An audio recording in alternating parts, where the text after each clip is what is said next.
Welcome, everyone. This is your friend, the DN WhatIf, here with another exciting fanfiction. Today, we're diving into the story of What If Deku Had Both OFA and AFO? If you enjoy this video, don't forget to hit that like button and subscribe for more fanfiction content just like this. Now, let's get started with the fanfic. Above him, the sky is clear and the sun is shining. Izuku stared at the sky for what seemed hours, taking deep breaths. It was an appealing day. It almost seemed like the world knew what he had done and it decided to give him this as a sign that a new brighter chapter for the world had started.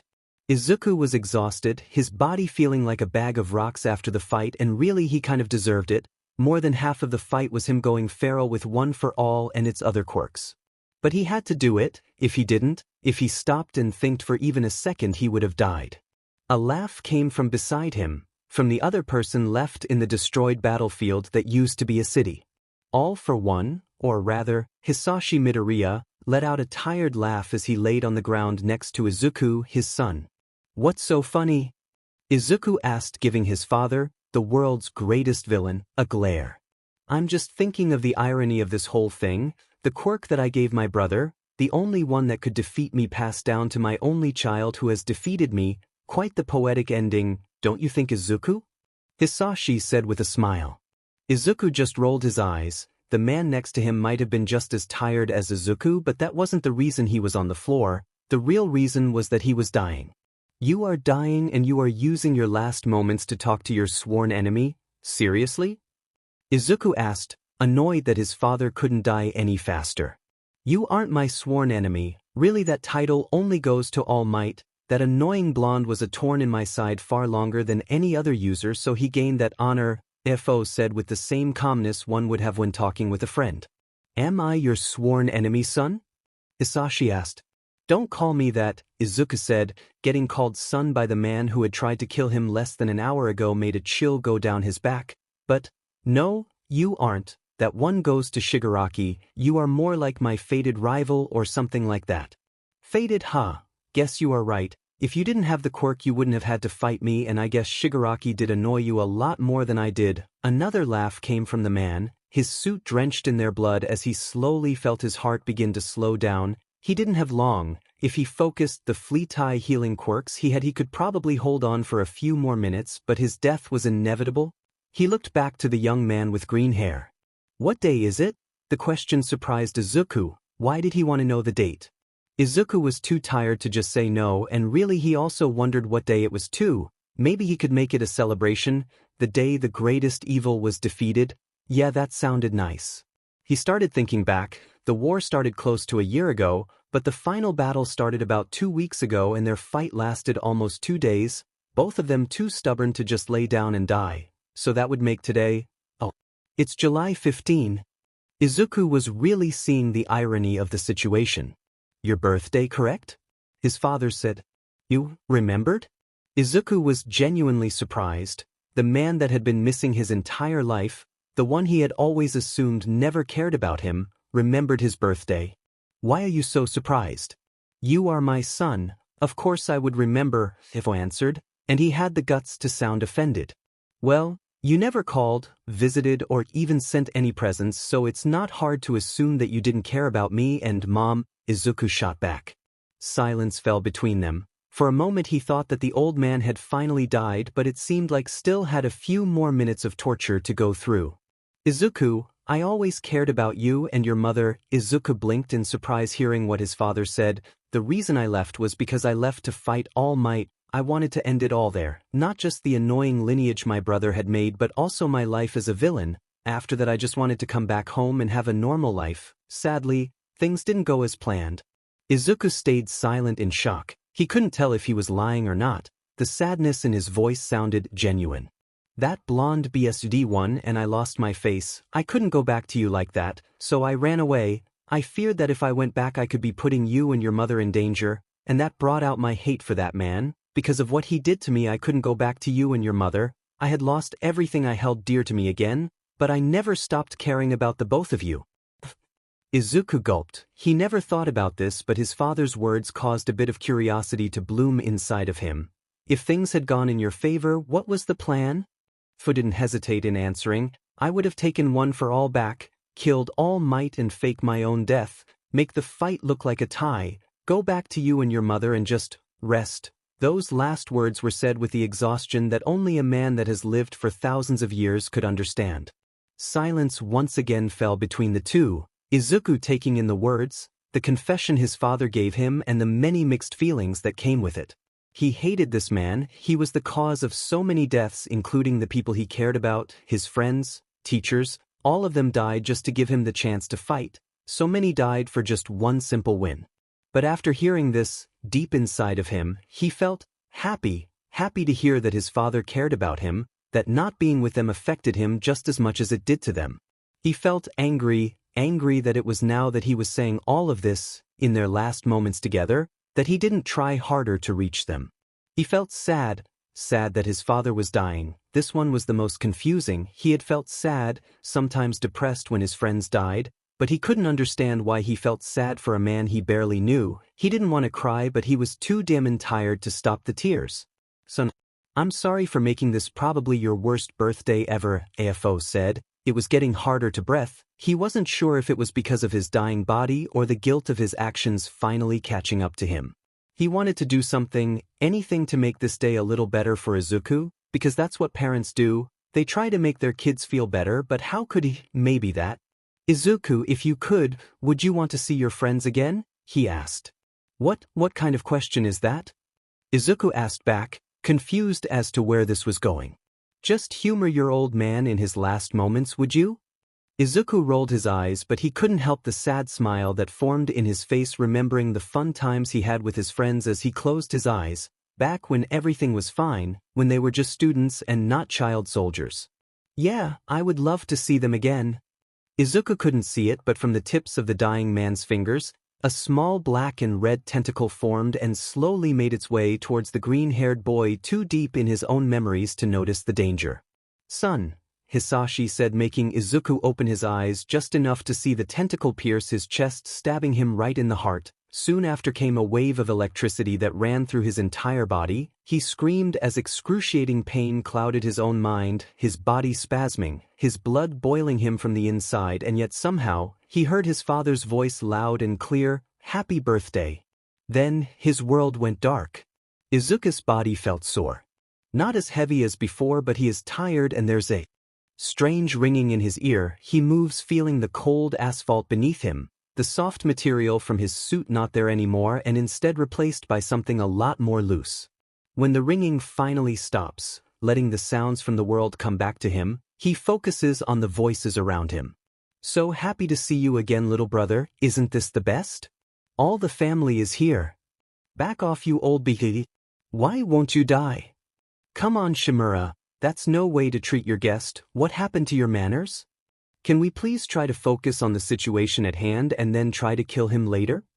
Izuku recognized the voices and the names, so that meant that he must be inside One for All again. He must have passed out or something, but why was Nana screaming? Guys, the little guy is waking up. Izuku was finally able to sit up, the soreness in his body slowly disappearing, and he opens his eyes only to wince when the light hits them. Wait, light?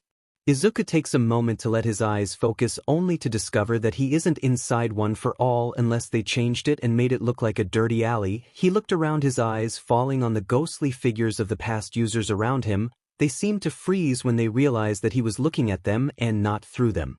But there was someone sticking out, a man with white curly hair. He didn't recognize them, and the situation only confused him more since they had their arm around first, almost as if they were family. Things clicked into place, all for one, their fight, the war, his mistake. In a panic, Izuku quickly stood up in a fighting stance and activated full cowl at 50%, but instead of feeling his body lighter thanks to the boost, instead his body screamed at him in pain as his muscles almost feel like they would tear to pieces and that his bones could shatter if he took a step. "What?" Izuku said, surprising himself even more when his voice didn't come out with the usual deep and gruff voice he had gotten used to. His voice was much higher and softer, more like the one of a teenager than an adult. That's when he finally looks at himself, only to not find his hero suit but instead see a middle school uniform on him. the ground seemed closer too. He passed a hand through his hair only to realize that his ponytail wasn't there anymore. He had pulled his hair into one since he had been too busy to get it cut.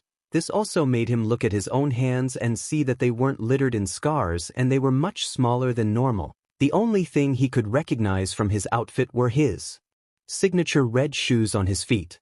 He looked around at the ghostly figures waiting for them to do something, but they just stood still like they were invisible. What happened? He asked, making them snap and look at each other. Nana was the first to react as she looked at him with a nervous smile. "Kid, can you see us?" she asked. Izuku raised a brow at her question. "Of course I can see you, why wouldn't I?" The OFA users looked at each other for a moment only to look back at the two white-haired people here, first glaring at the taller man.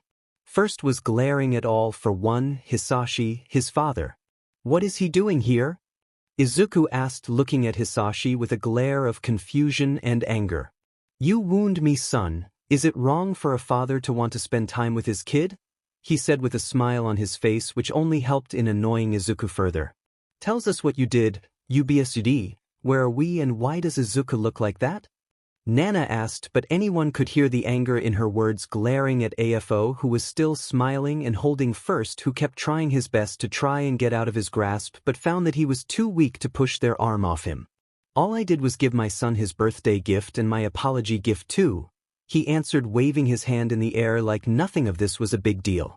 Izuku tuned out when Nana started to swear at his father again only to look at himself again. He recognized the uniform. It was from Aldera, his old middle school he was in before going to UA. As he looked at his clothes, he noticed just how much of a mess he was. A few parts were torn like someone had slashed at him with a knife, and some places it even looked burned. He recognized the smell, burned sugar. Bakugo. The last time he had seen him, he had stayed back to take on an entire pack of Nomis from reaching him and the other survivors they had tried to rescue. In one final attempt, he decided to blow himself up along with all the other monsters. He had gone out with a bang and honored his hero name, Ground Zero. Izuku came back to the present when he felt something in his pocket vibrate. He pulled it out to see his old phone, the one he had before it broke, and May made one for him. It was weird holding it, feeling that it was heavier than May's design. He turned it on and his eyes widened. His eyes focused on the date. He watched the clock change and he bit the inside of his cheek hard enough to make sure he wasn't dreaming. 2 years, he muttered, catching everyone's attention.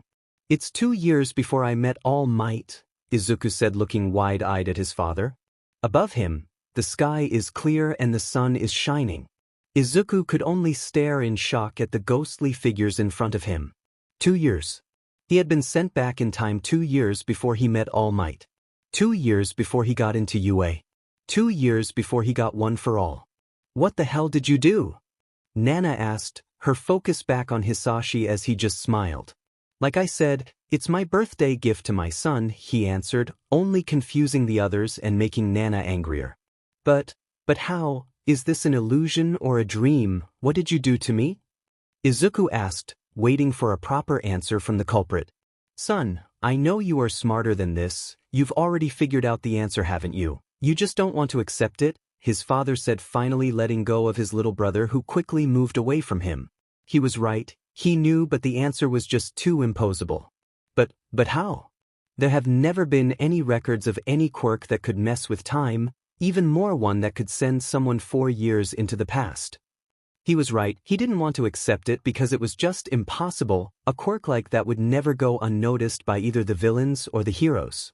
Well, long story short, this quirk appeared in the early ages. The news spread like wildfire. A quirk with that kind of ability would never go unnoticed, so I acted quickly. I stole the quirk from the young boy and then spread the lie that the quirk had been nothing more than a lie, and just like that, no more time-traveling quirk, AFO explained, again like it was no big matter. Sadly, the downside is that the one who has it can't use it on themselves. I was able to send chairs back to an hour.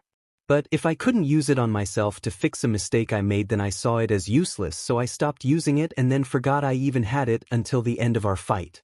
Everyone just looked in silent shock at the man who confessed to have the power to manipulate time and call it useless. "So, what happened to Izuku? Is he just gone?" Daigoro asked. Hisashi brought a hand to his chin as he thought of an answer. A chill ran through Izuku's back as he realized that he used to do that same pose a lot.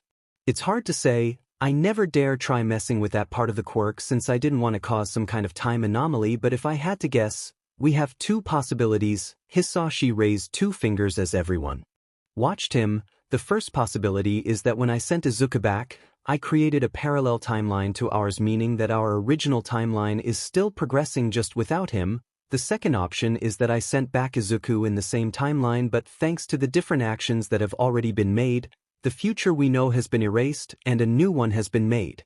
Izuku felt as something started to form in him, a warm feeling that he had forgotten about. So, are they? Izuku couldn't finish his sentence as his hands trembled.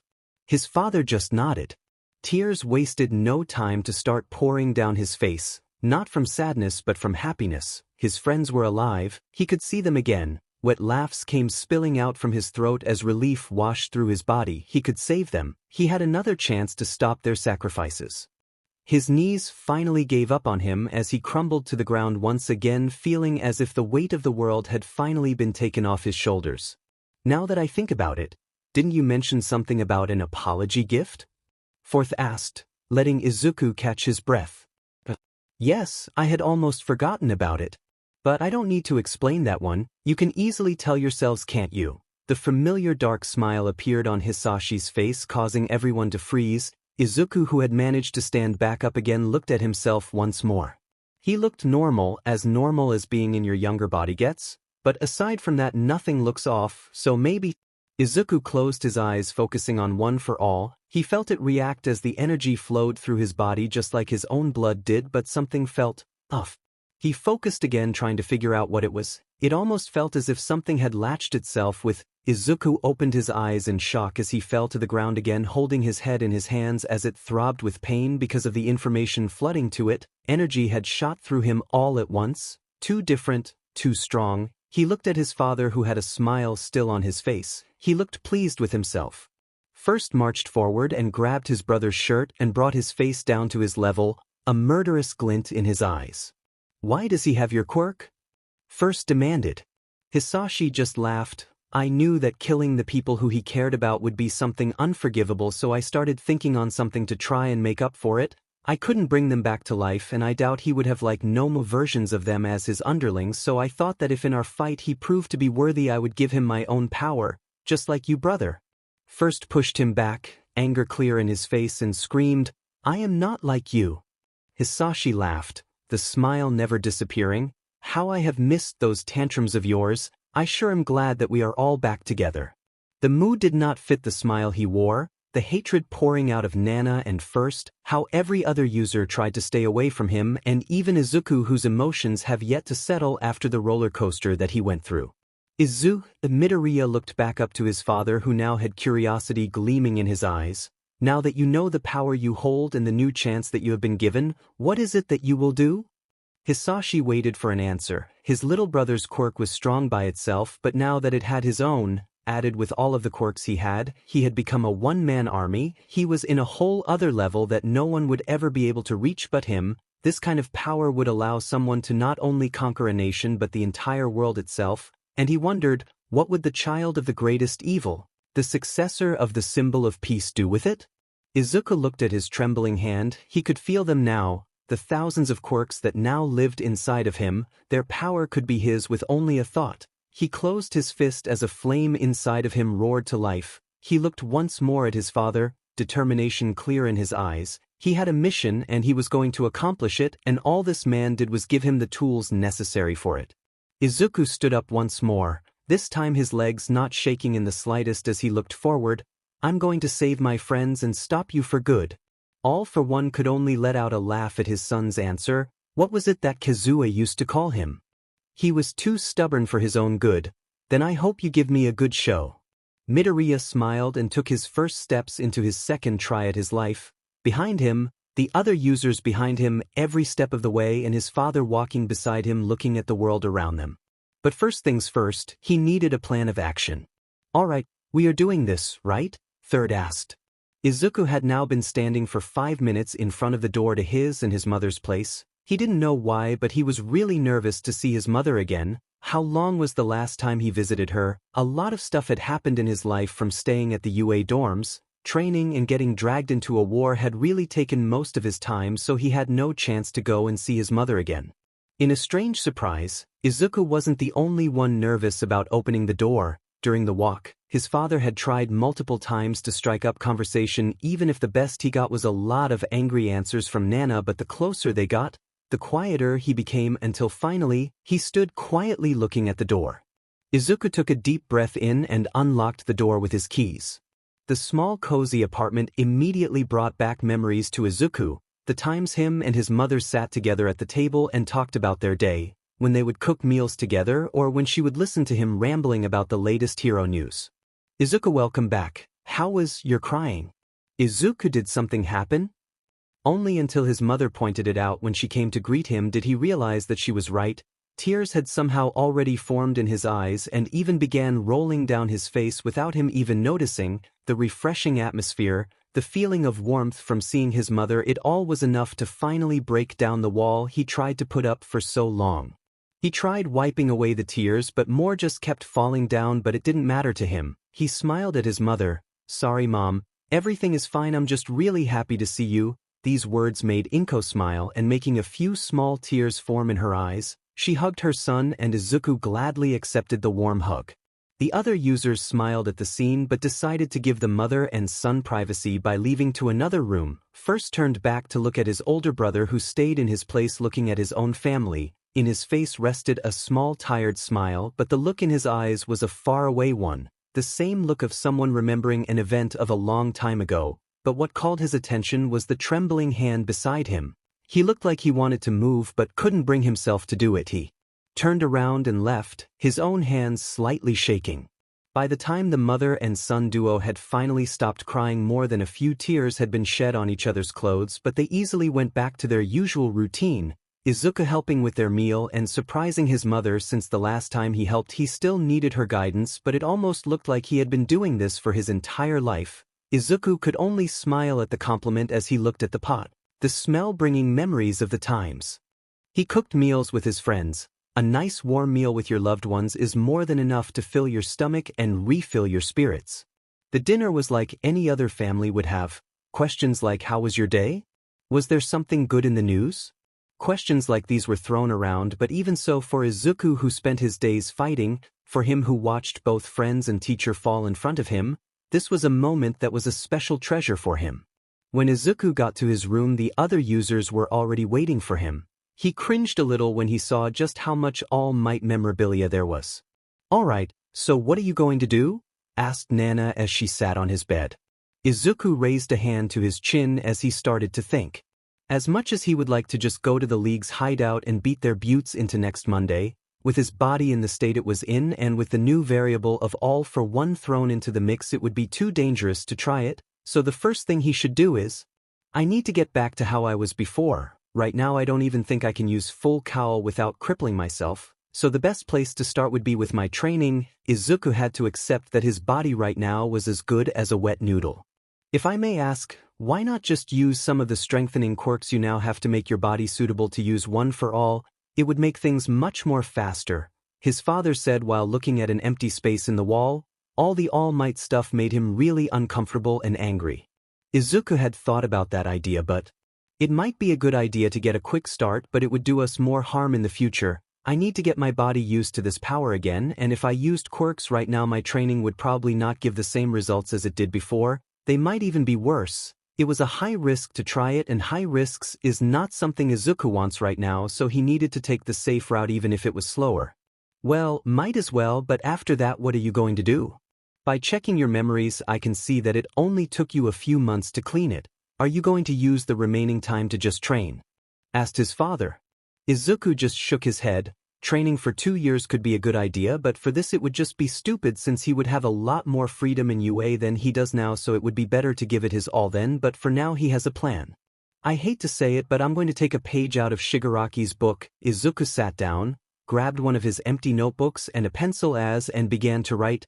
The best way to look at this would be as a video game with different kinds of quests. The main and most important quest would be defeating the living AFO. The second one would be to beat Shigaraki since he is the successor. The third one would be to stop Overhaul because of his quirk erasing bullets. Those would be our main quests, but we Also have a few side quests. They're not important, but they would make things easier down the line. We need to beat the League before they become too strong. I have to get my friend's trust back and we have to save Eri. Izuku finished, the other users deep in thought as they thought of their own plans. Well, we can leave any kind of fights out right now. Like you said, you are in no condition to fight and you won't meet your friends in 2 more years, so that's a no in everything, Second says, making everyone look at Izuku. Well, not really. It would be foolish to try and go into a war with no kind of information on your enemies, and I still remember the information we dug up on the League when we went to war in the future. Izuku changes to another page and begins writing again. Right now, more than half of the League is missing with only Shigaraki and Kurogiri. Most of them start to join after the Stain incident, and I did think about it. I can't fight them, but maybe there is another way to weaken them, all of them. Members are people which society and heroes failed to help, but if I'm able to convince them to come into our side, we might have an advantage. Izuku wrote down the different names of the League's members. Shigaraki is definitely a no. Kurogiri is a maybe, but I have no idea how to bring back his memories. Twice and Spinner are also off the list. Daby's entire existence is to make his father pay, even if it means his life, so making him would be impossible. He's literally too angry to die, and most of the others are horrible villains that enjoy murder like a pastime, leaving only one option. Izuku had crossed out the other's name and drew a sulci around the last one, Himiko Toga. Right now she is in middle school and is the same age as me. In a few years she will go in a rampage and start killing her classmates, but if I play my cards right I might be able to not only stop her but convince her to get on our side. His father clapped. Quite a genius plan. That girl Toga was an important piece in a lot of key fights, and after her quirk evolved she became a formidable adversary to all of you, so taking her away from the League is a big blow to their strength. Izuku felt his stomach turn when he got praise from that man. He is both happy that someone likes his plan, but he really wants it to be literally anyone else. Well, I have to admit, that's good, but it doesn't seem like you are done, Third said, giving Izuku a smile. The users saw the familiar glint in his eyes. That look in his eyes meant that Izuku was determined and nothing would be stopping him. Is it that obvious? Well, I do have a plan for getting my friend's trust back. I know of one who I could bet you right now is praying for a hero to come and save him. Izuku smiled as the memories started to come back. You know, I've told you about my childhood, so how about you tell me about yours? Izuku asked. He and his friends sat alone in front of a campfire. It was their turn to keep watch as the others slept. Their friend let out a tired laugh. Well, I guess that's only fair. Their friend passed their hand through their messy hair as they took a deep breath. My childhood wasn't the best. At the beginning I had a good family, but when my quirk came in things changed. My parents were afraid of me and they worried how I could affect how their own friends saw them, so they gave me away, left me in an orphanage to take care by myself. The kids there called me names, bullied me, hurt me, all because of a thing I couldn't even control. Let their gaze fall to the floor. Then I was finally adopted. I had a small hope that things would be better, that I would have someone that cared for me, but all of those expectations were stomped out soon enough. Those BSs treated me like their personal SLV, took out their anger on me when something went wrong. They looked at their clenched fists, their knuckles turning white and anger brewing in their eyes until it all disappeared, leaving a smile under their tired eyes, their hands falling to their lap. I spent every night praying that one day a hero, someone could come and save me, to get me out of that dark place I was trapped in. They looked up at the night sky illuminated by stars, a soft smile on their face. And you know what, Izuku, even if it took longer than I expected, I think you were the answer to those prayers. In another part of town, a young boy with a head of wild purple hair looked up at the sky with bags under his eyes and bruises covering his skin as their small and thin form trembled. Shinso took in a shaky breath of air as small tears began to form in his eyes and let out a whisper as he looked at the stars. Please, anyone. I can't believe I forgot about this. Izuku now stood in front of a place he thought he would never come back to. His old school, Aldra. I'm surprised you forgot about it. Shouldn't this have been one of your main concerns at this age? Third asked. Izuku couldn't say anything back since he knew he was right. He had been too busy looking at the big picture, trying too hard to make a plan for the future that he forgot about the present. So, what's the plan? First asked, looking at him. Meanwhile, Nana and his father were giving glares to the other kids that walked by. Some snickered at him, others looked at him with disgust. He sighed. He needed to remind himself that he wasn't Deku, last user of One for All, but just Deku, the quirkless loser. Now, a plan sounded nice, but he had forgotten about this, so he had nothing to go off on, so his best option was to just take a deep breath and try to fit in. Izuku began walking into the school, trying to ignore the whispers and laughs.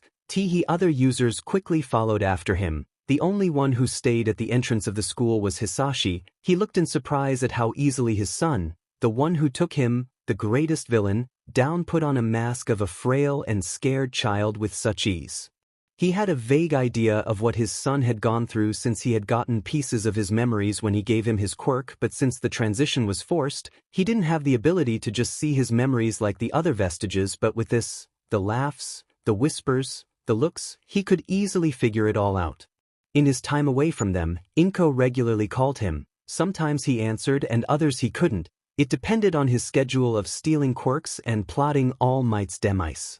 One day, Inko had called him. He was still resting from his fight with All Might, but he still wanted to hear her voice, so he let her go to voicemail since he could barely use his vocal cords. She told him about how her day went, asked how his job was, how her relationship with her friends was, but through it all he heard as her voice shaked until she finally spoke of him, Izuku. The news were not good. Their son was quirkless and they were both in pieces. He knew about Izuku's dream of being a hero even if it pained him. He could never say no to his bright smile when he talked about helping others. She broke down into sobs as she poured her little heart out to an answering machine, and all he could do was listen. That had been the only call in which she talked about that, but he could clearly hear the stress in her voice. But even with that burden on her, she always gave it her best for their son. Now that he looked at how his life went with that curse, he couldn't help but feel guilty. He may have had one of the strongest quirks that have existed. He may have lived for more than a century, but even with all of that, he was still of first generation. His genes were those of a first generation, so if he ever were to have children, the chances of them being quirkless were astronomically higher than any other in this day and age. So for some reason, even if he knew that he couldn't have done anything, he couldn't help but feel guilty since he had already ruined his child's life from the start. Izuku kept walking around the school as slowly the layout of it came back to his mind. He tried walking without catching much attention, but it was hard since the other kids kept going out of their way to trip him or call him names. He had already been tripped twice in the way to his classroom. "These kids are completely rotten," Fourth said, looking at the kids laughing at him as he picked up his things from the floor. It's okay, Izuku thought. Thankfully he could talk to them in his head, or else people would definitely think of him as insane, which was not something he needed added to the list. "I'm used to it." "That's the problem, kid. You shouldn't be," Nana said as she walked next to him, but he froze once he saw the door to his classroom, the one he spent 4 years being tortured. But there was one thing that made him walk in. And those were the red eyes that immediately centered on him. His childhood friend, his best teammate, and his bully, Bakugo Katsuki. To be completely honest, Izuku would be in tears from seeing his best friend once again after seeing him die, but he was a little busy by the pain of being kicked to the ground by that same person. "Well, look who came today, little nerd Deku." Bakugo stood in front of him, looking down at him with a wicked smile on his face as behind him the other students in the classroom laughed. "It seems like yesterday's lesson was not enough for you, so how about we give you another one?" His hand lit up with light as sparks began to fly like little fireworks. Izuku still wanted to cry and he couldn't help the small tears forming. Don't get him wrong, these were happy tears, but the situation really helped to hide their meaning.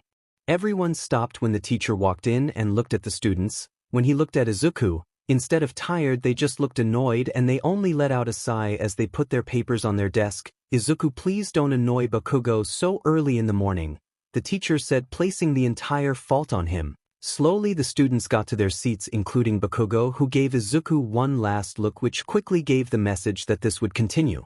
Izuku got to his own seat and got his notebook. No one ever paid attention to him, and the notebook incident wouldn't happen until a few more years, so he decided to bring his newest notebook. He had called it Notes for the Future, so that it could be passed on as one of his hero analysis ones, but in this one all he had been writing was his plan from his past memories.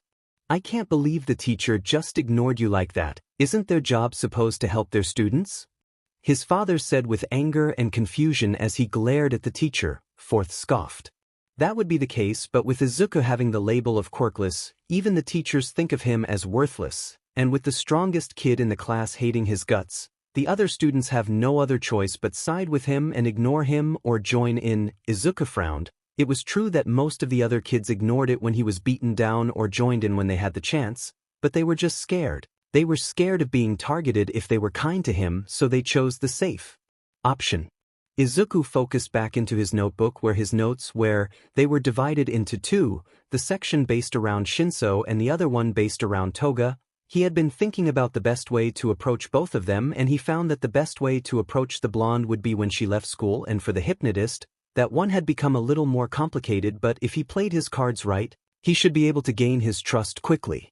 Looking up information on Toga's school was less than legal since he needed to hack into various different websites to find information on what school she was in. He wasn't entirely proud of having hacking skills since he didn't want to go against someone's privacy, but he convinced himself with this being for the greater good. He had discovered that she left a little later than he did, but the walk he would need to do between his school and hers was still long, meaning that he would need to leave as soon as possible. Shinso would end up growing up with the idea that his quirk was evil, and thus he hated the idea of people with much stronger quirks, and the years it took for someone to help him created deeply rooted trust issues and a darker look on heroes. So a good start would be to make him understand that his own power could be used for good and try to get him a new house, preferably with Eraserhead and Present Mike, but the how ended up looking a bit illegal since he needed to make him see that quirks don't mean everything and that there are people who care. So he would need to take up the mantle of vigilantism again. He hadn't thought about it since the time he ran away from UA. Midoriya. Izuku snapped back to the present as the teacher called his name. His teacher looked excited for some reason. Since you seem so uninterested in the class, how about you tell me the answer to this question? Izuku looked at the chalkboard and was surprised because the question looked a little too advanced for the level of a middle schooler. What is the equivalent of the following logarithmic function in exponential form? For log 381 foot. Izuku blinked a few seconds. He may look like a normal child, he shouldn't know the answer to this. But the one thing they didn't expect was that the Izuku from the future was actually an incredible analyst and had years of advantage on his class when it came to his studies, and it only took him a few seconds before he blurted out the answer. It's 81-3. The excitement in his teacher's face fell as they looked back between Izuku, the chalkboard, and the book which they pulled the question out of, only to give up with an angry look. Correct. The teacher then erased the question and continued with the class. Izuku just shrugged that off since the teacher didn't call on him again for the rest of the class. The rest of the day came and went before he knew it, and he was ready to leave and get his first step of his plan started, but someone had a few different ideas. Where the hell do you think you are going in such a hurry? Bakugo and his followers blocked the exit of the classroom as he planned to continue where he left off. I bet you are just trying to run away like a little beach. Izuku froze in place since he couldn't really think of what to do in this situation. His exit was blocked by two other kids, a girl who could control her hair and a boy who could make his arms into stone. If he was older, he could have easily dodged them, but in his current state, even if he managed to pass one, the other one would easily catch him, but he would also need to get past Bakugo, who could not only catch him but cut his path with his explosions. Izuku was brought out of his own head by a loud bang and the smell of burned sugar, before he realized Bakugo had placed his hand on his chest and made a small explosion which was still strong enough to burn his clothes and burn his chest, the strength of the explosion pushing him to the ground.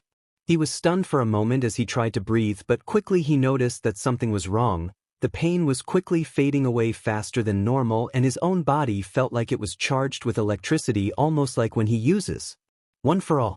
Izuku closed his eyes and faked being in pain and raised his hands to his chest to not let his bullies see the now fading scar. Instead, he began to focus on his quirk as he tried to figure out why it had activated on its own. Izuku opened his eyes to find himself in the familiar void of One for All, but he took a step back at the sight in front of him. Right in front of him, a strange small ball was exuding massive amounts of energy, almost looking like a massive bonfire. Deep down he recognized this to be the core of One for All, but he wasn't using it, so why was it active? He then turned his attention to the sky, which gave him an even more suppering sight. In the place where an empty void of darkness should be, it was now illuminated by thousands of stars of different colors, all shining down at him, but for some reason, he also felt the sensation that they were looking at him, a appealing and confusing sight for him. He also saw that the energy that the core was releasing was actually being absorbed by a few of the stars, more specifically, the ones that were green. They sucked the energy almost like black holes would and shined brighter than the others. Izuku flinched and clutched his head as information rushed into his head. These stars were the quirks that all for one had. The green ones were healing quirks. The ones active right now were some that activated when the user was hurt, but one of them would take the user's stamina to heal them. Another would use what the user ate as fuel to heal them, but he didn't tired nor hungry. My, oh my, this is quite the surprising turn of events. The voice of his father came from behind him. Izuku turned around to see both his father and first, should he call him uncle? Looking at the same scene he saw, it seems like our quirks work quite well together, don't you think, brother? First scoffed, not even giving the man a glance, and instead talked to Izuku. If you're confused, it seems like the quirks that he brought that would usually take something from their user are instead taking the energy they need from the core, meaning that you somehow bypass their requirements. Indeed, and the more energy you give them, the stronger the effects. That means a lot of possibilities for you. His father then took on a pout as he crossed his arms. But I'm so jealous. Do you know how many stamina-related quirks I stole so I didn't pass out from the first punch I took? Don't know and don't care, First answered, getting an annoyed look from his older brother. This changes a lot of things, but we'll have to talk about it later. For now, just get back out there and let's get the plan on the road. First waved his hand and the void disappeared as it pushed Izuku back into reality. He snapped back only to see the classroom empty. Bakugo and his goons must have left at some point, leaving him alone. He looked down at his chest and saw that there wasn't even a scratch from the explosion. He quickly stood up and grabbed his things as he ran out the classroom. He would love to look more into this, but First was right. He needed to start the plan. And he needed to hurry because the clock was already running. Okay, this should be a good place, Izuku breathed as he looked around the park he had run to. After investigating on Toga, he found this park which was close to her school and many of the students went to visit. Hopefully he would be lucky and he could catch her before she left for her house. The sun was at its peak and he had ran all the way here, so he moved to stand under the shadow of one of the trees. He looked around and saw parents, young kids and various students, all of them wearing a similar uniform to his, the only differences being how instead of black theirs was a white dress shirt and a light blue blazer with the emblem of their school on their arm, but amongst all of them, there was no sign of the blonde girl. He knew that she looked different, but she was nowhere to be seen. Maybe he had been too late and she had already... Saito? Izuku felt a shiver run down his spine as he recognized the voice. He turned faster than he intended, surprising the short blonde girl behind him.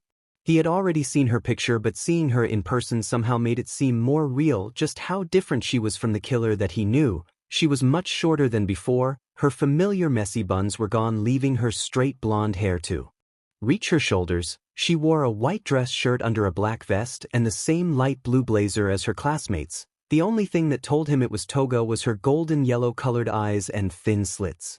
Freckles, she softly muttered as she looked at him until she finally snapped out of it with a small blush.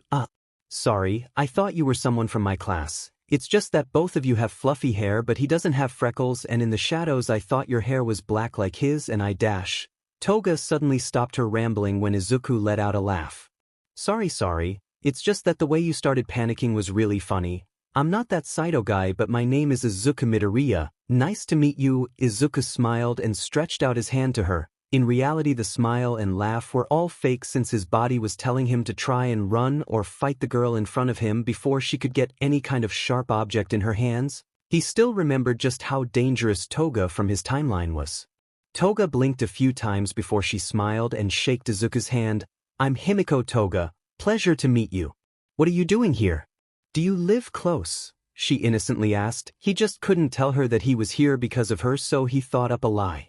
Well, I'm actually waiting on some friends since they wanted to hang out here, Izuku said with an excited smile on his face. This was one of the best lies he could come up with, since most people would assume that he had friends, and it also gave him a reason to just stand alone and not look weird. What about you, Toga? Are you here with your friends? He asked. Her shoulders dropped a little. Not really, I'm actually here alone. I just like coming to this park since it's so peaceful. For a moment, her expression changed from one of happiness to a sorrowful one. He had seen her sad before, mostly because she couldn't kill one of her classmates or someone else, but this one felt different. Well, I'm going to be waiting for a while until they arrive, so want to chat for a bit?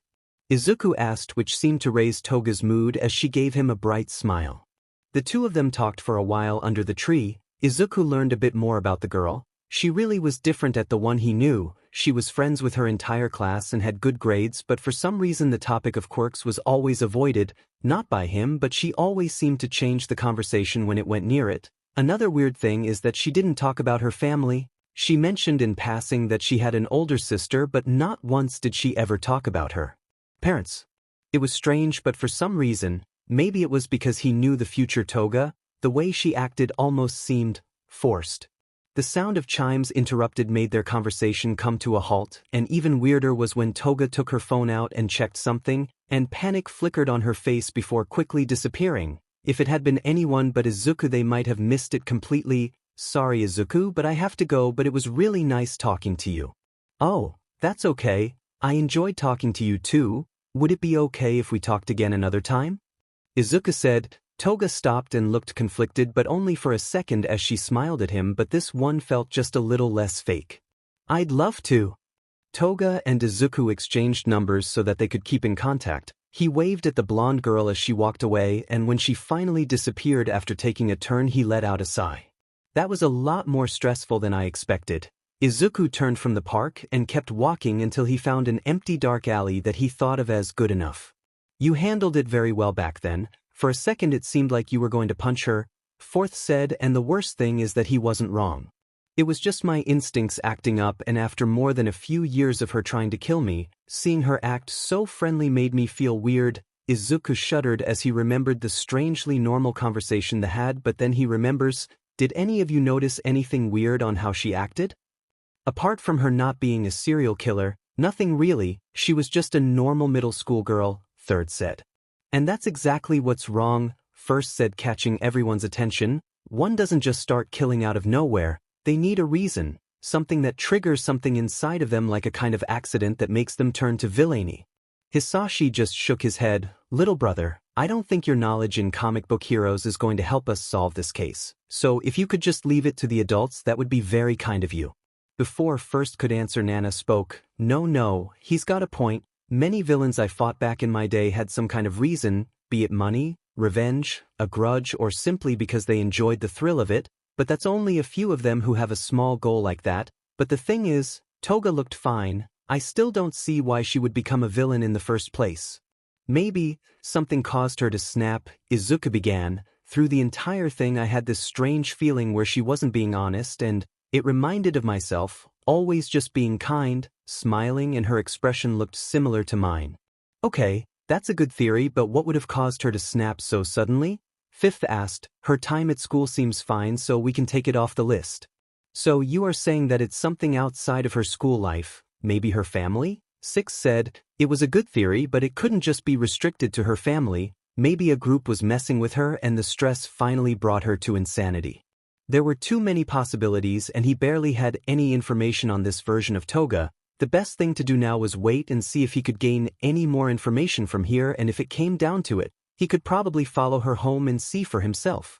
But for now, as red lighting sparked around Izuku as he activated a few body-enhancing quirks at once, and then the familiar green sparks of full cowl as he used 2% of one for all, he jumped, shooting upwards and landing on the roof of a building. He needed to head home and begin the second art of his plan.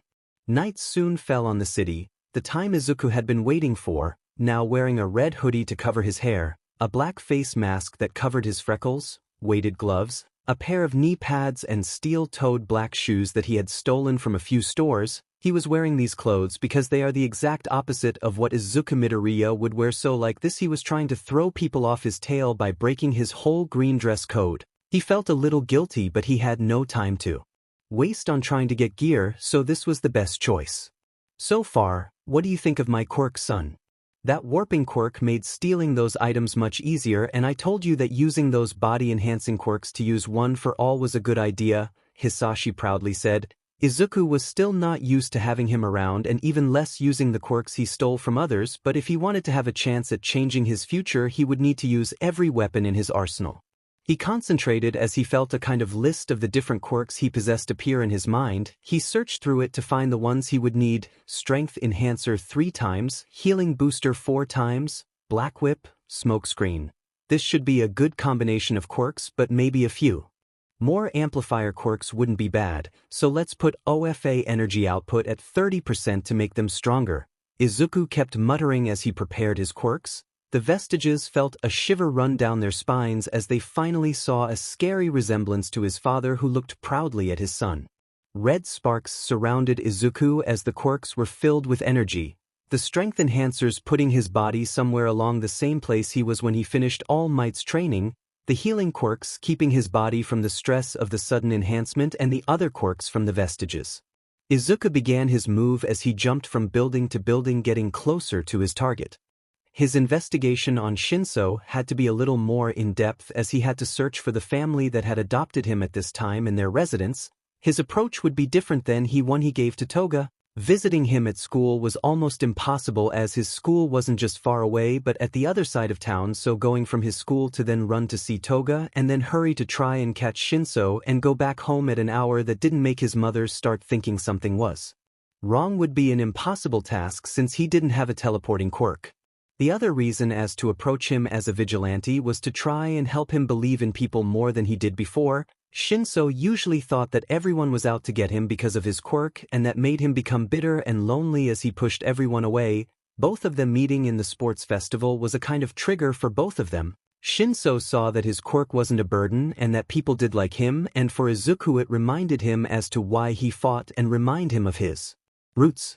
Finally, Izuku made it to the home of Shinso's adoptive parents. It was a rather luxurious home, nowhere near anything from Todoroki or Yaoyorozu but above a lot of others. He looked through them and saw that they already had a few younger kids, but they adopted to make themselves seem like better people to their friends and strengthen their connections. Izuku jumped off the roof and activated Air Walk and Float, allowing him to easily walk in the middle of the air and walk to an open window with a few purple hairs sticking out. "Hello," Izuku said as he finally reached the window, surprising Shinso, who jumped back and fell off his bed. "Sorry, I didn't mean to startle you. Are you okay?" Izuku asked as Shinso looked at him with surprise. Who are you?" Shinso asked. Izuku was surprised not only by how he looked like but the way he acted. Future Shinso was skinny, but this one had no meat on his bones. His hair was even more of a mess than usual. His arms were covered in red and blue bruises, and the bags under his eyes looked worse than normal, and he seemed a lot more shy than his future self, who had a sharp silver tongue. Izuku's blood boiled. He was being abused and barely fed by his own family. It seems like the situation is much worse than Izuku had originally thought. "Hi, I don't mean you any harm, I'm just your friendly vigilante passing by," Izuku said, hoping that he doesn't come off as a threat. Shinso still looked at him with nervousness, but his guard seemed to lower even if just a little. "And what are you doing here?" "I was just passing by, searching for any bad guys who need a little ass kicking, the usual, but then I saw you sitting there all sad and moopy looking at the stars. Is something wrong?" Izuku acted in a much more outgoing and goofy manner than he usually would. This was to try and get closer to Shinso, to look like a kind and warm person who wore their emotions on their sleeve. No, nothing's wrong, but what's a vigilante?" Shinso asked, seeming less tense. Izuku smiled as he saw that his plan was already working, but felt a little bad since he was using the trust Shinso was putting on him like this, but he knew it was for the better, so he pushed it aside. He can deal with it later. "Wow, you don't know about us. I don't know if I should be offended or surprised," he chuckled. "Well, vigilantes are like heroes. We go around beating bad guys with our quirks, but the only difference is that heroes need to do all this annoying paperwork, but we just can't wait." His voice suddenly took a sadder tone as he continued. "The reason we can't wait depends on who you ask. Some have a grudge. Some just didn't want the paperwork. Others have lost important people and don't want others to go through that. But in the end, all we want is to help others." Izuku turned to Shinso with a sad expression. The purple-haired boy now looked at him with less fear and more awe. "You know what? I like you, kid. I have to go, but I'll come and visit when I can." Izuku was about to leave when Shinso called out to him. "Wait, what's your name?" Izuku froze. A name?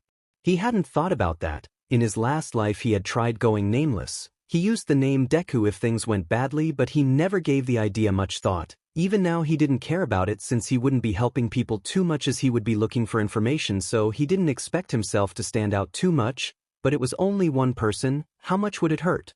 But it only brought the same problem back, a name. He couldn't go with Deku again, it was too early, and if somehow word of him does get out, it could be traced back to him.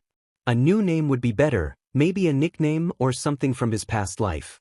Izuku started going back on memory lane of his past life, the time he spent with his friends, his family, his teachers, all the battles he went through. One would think that being able to think of them and still stand would make someone happy, but for him these memories are bittersweet. Those times haven't happened, and with how much he was messing with the timeline they might never happen again. These were memories that only he held and the people in them would never know. He smiled with them, laughed with them, he grieved their deaths, and after all of that he was the only one who was left, the scraps that fell off the table. Remnant, call me Remnant. With that Izuku disappeared into the night. Izuku stopped, wiping the seat from his brow, and looked at his hard work. Right now he was in Dagoba Beach moving the trash like he had done in his last life for his training. It was strange at first finding the beach covered in garbage once more, but it at least gave him a good reason to start working out. Aside from that, it also helped with controlling his quirks. Since the way you gain muscle is by hurting the fiber of his muscles and letting them heal, it would activate his healing quirks and ruin the process since they don't help them grow. So he decided to use this chance to train his control over them, and that part ended up being more of a challenge than he expected. He sat down on the sand and took a drink from his water bottle. If he was correct, at least 2 months had passed since he first came back, and quite a lot had already changed. His friendship with Toga was going smoothly. She talked freely about her classes and friends, and she seemed more comfortable around him, but sometimes her expressions still seemed forced, so maybe he should get to that at some point. Shinso was going much faster than he had expected. At the beginning, he seemed really shy and nervous to talk to him, but now he was welcomed with an excited smile. Shinso was always asking for him to tell him any stories he had, and he even started to look better when he started to bring him lunch. But making friends wasn't his only mission. Using his Vigilante persona, he started looking for information on his main targets, Shigaraki and Overhaul. Until now he hasn't found any information on Shigaraki, so it means that he doesn't make himself known to the world until they start recruiting to attack the USJ, but it was a completely different story for Overhaul. Rumors about him were almost everywhere: an insane scientist that is planning on a big breakthrough, an ex-Yakuza who plans to take revenge on his old boss, a monster that has been recruiting thugs for his army that he plans to use to attack the city. All of them were lies, but in them you could find little pieces of the truth, and by piecing them together Izuku found out that even though he was already making a name for himself, his experiments for the quirk erasing bullets haven't started yet. So that could mean that Eri was okay, but for how long? Izuku let out a sigh as he shook his head. Overhaul was for later. Right now he needed to focus on the next step of his plan. Since now he had a good amount of muscle and could control the healing quirks, it was time to hit his next target. Izuku was walking home, and before long, he heard them before he saw them. "Hey Deku!" The familiar voice brought pain to his heart. He let out a sigh. He knew he would have to face him at some point, and even if he had already practiced his lines, he knew that they would be hard for them to come out, so he turned around and faced his childhood friend. Bakugo, like usual, was followed by a few other kids, all of them wearing excited smiles as they looked down at him. "What the hell have you been doing these past few weeks? Always just disappearing and avoiding us as if we were villains," Bakugo said as he took a step closer to Izuku, who only looked down at his feet, his face covered by the shadows his hair made. Finally Bakugo grabbed his shoulder as he used his quirk to burn him once more. "Or do you just think that some pathetic piece of trash like you is better than us?" It happened in an instant, the sound of flesh hitting flesh, sparks popping in the air, the gasps, and finally, the sound of the blonde boy hitting the ground. Bakugo was in shock. The cold concrete under him, the dwindling warmth on his hand from his quirk, and the pain in his jaw from the punch Izuku gave him. He looked at the green-haired boy, his sight already going red and ready to strike back, but froze on the spot when he saw the expression on Izuku. Anger.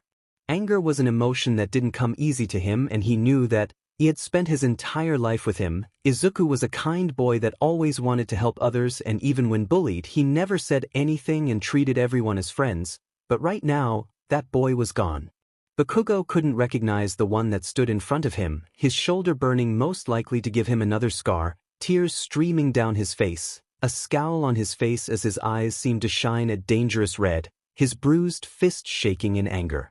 "I'm done," Izuku said, his shaky voice sounding tired after just one punch shattering the silence between them. "I'm tired of this, of being pushed around by you when I haven't even done anything to you." His voice started to rise in tone, more tears falling to his eyes, but the fire in them never went out. "I'm avoiding you? You're right, because I don't want to get hurt anymore. Do you know how hard it is to go back home and hide all of these from my mom?" Izuku yelled, and guilt, for the first time in a long time, struck Bakugo. He had forgotten about Auntie Inko, he had stopped talking to her after he distanced himself away from Izuku, and he had not once thought about the stress he was putting on her. Izuku didn't stop, even if his throat started to get sore, he couldn't stop the words that kept pouring out and the anger that kept growing. "Better than you? Who said I thought I was better than you? Ever since we were kids, I have looked up to you, wanted to be like you. I never dreamed of being better than you, all I ever wanted was just to stand side by side with you." The anger in his voice started to turn to grief. The emotions Izuku kept hidden from his past life had started to poke its ugly head, and the anger, grief and pain from it all just kept coming, swallowing Izuku like waves as they dragged him away from shore. "So why? What did I do for you to hate me so much?" Izuku grabbed his shirt as he looked at the shocked Bakugo who was frozen to the ground.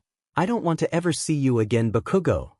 Izuku spit out his name, completely forgetting the nickname he had always used and ignoring the pained look in his eyes as he turned around and ran. A memory suddenly jumped to the front of his mind, one that he took a hold of to try to keep himself from being dragged by his own emotions.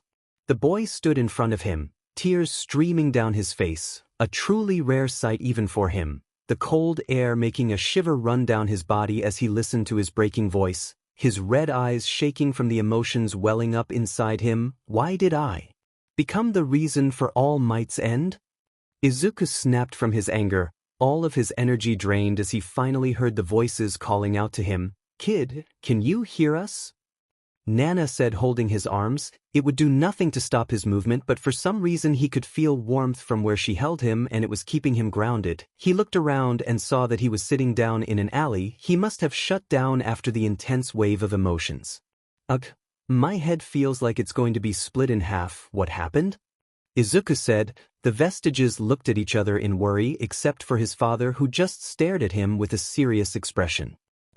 "Don't remember anything?" Second asked. Izuku just shook his head. He remembers confronting Bakugo, but everything was blurry. It almost felt like he wasn't completely there.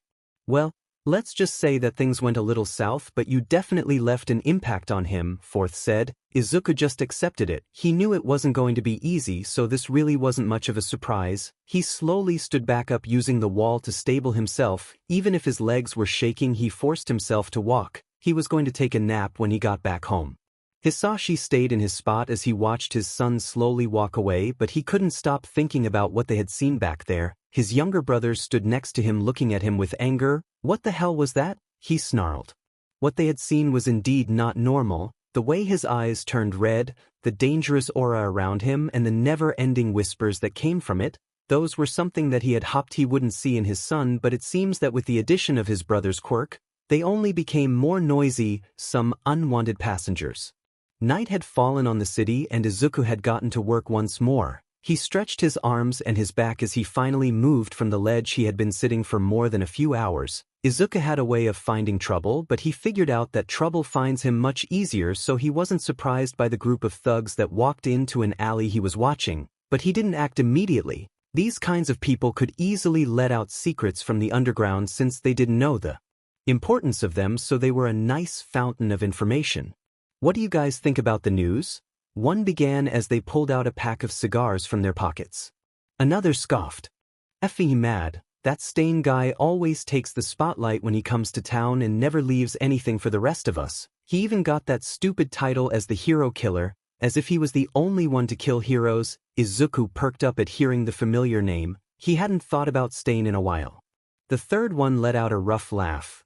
"If he didn't have his stupid kitchen knives, I bet he would be a little puppy with a punchable face." The thugs found this funny and started to laugh at how a disarmed Stain would be easy prey, but he just rolled his eyes. He had seen an unarmed Stain, and the sight of his nail covered in blood and skin was not a pretty sight. That man was stubborn until his grave, even taking one of Ida's arms with him. But these were good news. His meeting with Stain was supposed to be much later down the line, but if he was able to stop him now, not only would he get rid of a problem early, but he could save the Ida brothers from their fate at his hands. Since he could easily track Stain later with whatever articles the news put out, this was more than enough information, so he just stood up, stretched out his hand and whispered, "Smokescreen," and quickly a cloud of smoke spread from his hand, quickly descending on the thugs as they looked around in a panic. The red lighting quickly surrounded Izuku as he jumped down, landing directly on top of one of the thugs, making him crash against the ground hard, immediately knocking him out. The thick smoke kept him hidden from the other two thugs as they screamed for each other and used their quirks trying to find him, and this would also be a problem to him, but thanks to an infrared vision quirk his father had, he could easily spot the remaining two. Izuku shot forward, tackling the one in front of him, forcing him to put his own weight on his bad leg. Wait, how did he know that? The thug couldn't keep his balance and fell to the floor. Izuku didn't wait and shot out Black Whip and wrapped it around their legs and threw them against a wall, which was more than enough to knock them out. The smoke was already disappearing, and it allowed the last one to see his unconscious partners and the small red vigilante who was now looking at him. The last thug gulped, and from his hands a sharp pair of claws extended from his fingers, and he lunged at the vigilante. Izuku reacted far more quickly. Already used to life-threatening fights with much dangerous adversaries, he ducked under the first swing and caught the second one, giving him an opportunity to kick him in the ribs where a badly healed wound rested, causing the man to stumble and lose his breath. Izuku finished it quickly by giving the man a good kick to the head with his steel-toed boot, knocking them out and leaving an ugly bruise. Izuku took off his mask as he took a deep breath of cold air. The way he saw them through the smoke and the way he knew of their weaknesses, it wasn't just the infrared quirk he was using. It took him a little, but he found the other quirk he had been using. It had a familiar feeling attached to it, and the image of the person came to his mind. It was Ragdoll's stolen quirk? Search. It must have been activated when he needed a quirk to see through the smoke, and it combined with infrared, allowing him to see their heat signatures and weaknesses. In his timeline, Ragdoll had her quirk stolen after the training camp was attacked, but now he had it in his possession so he could give it back. No, he wouldn't give it back. He would stop her from getting hurt in the first place so that she doesn't lose it in the first place. "You could just say you want to keep the quirk," his father said, completely bringing him out of the moment he was having, and looked back at him with a glare as Nana tried to slap the back of his head only for it to go right through him. Izuku sighed and looked at the unconscious villains resting on the floor. He had been doing this for a while now, and the news had started to pick up on it, saying that bruised and unconscious villains had begun to be found on the streets, and that no one knew who had caused this, and that even the villains were confused on who attacked them, as all of them gave different stories about their assailant, making it impossible to discover their identity. Izuku wouldn't say it out loud, but he was having a bit of fun playing with the authorities as they tried to track him down, knowing that it all would be for nothing. He looked again at the bodies and smirked as an idea began to form in his head. In one side, it would be incredibly risky and could get him caught, but on the other, he could make early contact with one of his friends and make things even more of a mess for the people trying to find him. Oh, who cares? He had a rough day today. He deserves a little bit of mischief. He began searching one of the bodies, looking through their pockets looking for something. "I think their wallets might have fallen over here actually," his father, trying to help, said, but Izuku just rolled his eyes as he found their phone. He used their fingerprint to unlock it and went to put in a number. Let's see if he remembered it. It began to ring. "Who the hell is this, and how did you get my number?" Aizawa's harsh voice came from the speakers, and it was almost enough to get him to the brink of tears as he remembered the times this teacher had been an important pillar for his growth and survival in the future. But of course, the bitter memories of darker times were not far behind. Eraserhead had been made the leader of their little group as he was one of the remaining heroes that were still alive or not turned into Nomus. He had done his best to lead all of them through the remains of the city that looked like a wasteland, using his quirk to make fights against Nomus easier, but at one point, things went south and a surprise attack led by Dabi on their hideout at the time forced him to rise up and fight back the waves of beasts and the fire quirk user. He went out with it. peaceful smile knowing that he had at least protected his students and his 2 kids. "Hey Mr. Aizawa, how are you tonight?" Izuku said with an excited tone in his voice. "Don't dodge my questions, who the hell are you?" Aizawa answered back, clearly irritated that someone had managed to figure out what his private number was, but all Izuku could do was laugh. "Ah, come on Eraserhead, don't be such a meanie, you are getting a call from the new mysterious vigilante that has been making the rounds recently. This should be an honor for you really," Izuku teased. Making his teacher mad was just a little payback for everything he had to endure under his time at U. Seriously, he almost had a heart attack with the expulsion thing in the first day. Right? As if I would believe that some random criminal figured out my number just to talk about themselves, Aizawa said, anger clear as day in his tone. Izuku let out a gasp as he raised a hand over his chest, acting as if he was hurt. "A criminal? Mr. Aizawa, you wound me. I would much rather prefer the title of a dark defender," Izuku said, causing his future teacher to groan from the other side of the speakers. "But don't worry, I'm not just here to talk about myself. I actually wanted to give you some information. You see, I just happened to run into this little group of bad guys and well, I would like for someone to pick them up," Izuku said, and he could feel the glare his teacher was giving to the phone as he told him the street he was in. "I can't believe you are so easily giving yourself up to the police, Ayat. Least thank you for making my job easier." Izuku laughed at Aizawa's words. "Who said I would be giving up? If you want to catch me, you are going to have to try harder than that. Like I said, I just need someone to pick up the trash, so better luck next time, Eraserhead," Izuku said before crushing the phone on his hand and letting out a happy sigh that had worked wonders on his mood. "Good prank, but you better leave before he comes to find you," First said with a small smile. Small breaks like these were not so bad after all. By the time Izuku had already climbed through his window and jumped at his bed, he was already asleep before his head hit the bed. But his rest seemed to be cut short as he woke up, not to his ceiling but to a white empty void devoid of life except for himself. He looked around, no sign of light, people or even sounds could be heard in this place. He slowly stood up. He was still wearing the clothes he had been wearing before going to sleep. Was he attacked by a quirk? Was he kidnapped? No, it couldn't be. He had changed some of his history, but this was too big of a change to be normal. Maybe a dream? He pinched his arm and felt the pain clear as day. So that took the idea of a dream away. Maybe. He closed his eyes and concentrated on his surroundings. The energy around him felt familiar but slightly different at the same time. He was inside of one of his quirks, but the question was which one. The other vestiges are nowhere to be found, and the usual black mist that surrounds him is also missing, so that crosses it out of the list. But could he go inside the quirks that were inside All for One, or was he inside it? But why was it so empty? He decided to walk around to see if he could find anyone or really anything. The white void seemed endless as he couldn't see the end. Every step he took seemed heavier than the last. His chest became heavier and heavier, making him start gasping for breath with his hand on his knees. The air barely seemed to get into his lungs. Sweat dripped down his face, incredibly tired from what could be hours of walking. It was as if something had covered them. He slowly felt his bile began to rise from stomach already retching, trying to get it out so he could breathe again. He fell to his knees as he began to puke his own guts out. It tasted rancid, nothing akin to food, but instead it reminded him of the disgusting smell of rotting corpses and the bitter taste of blood. When he looked at the floor, instead of the usual green puke, he saw this strange black and red sludge that was moving?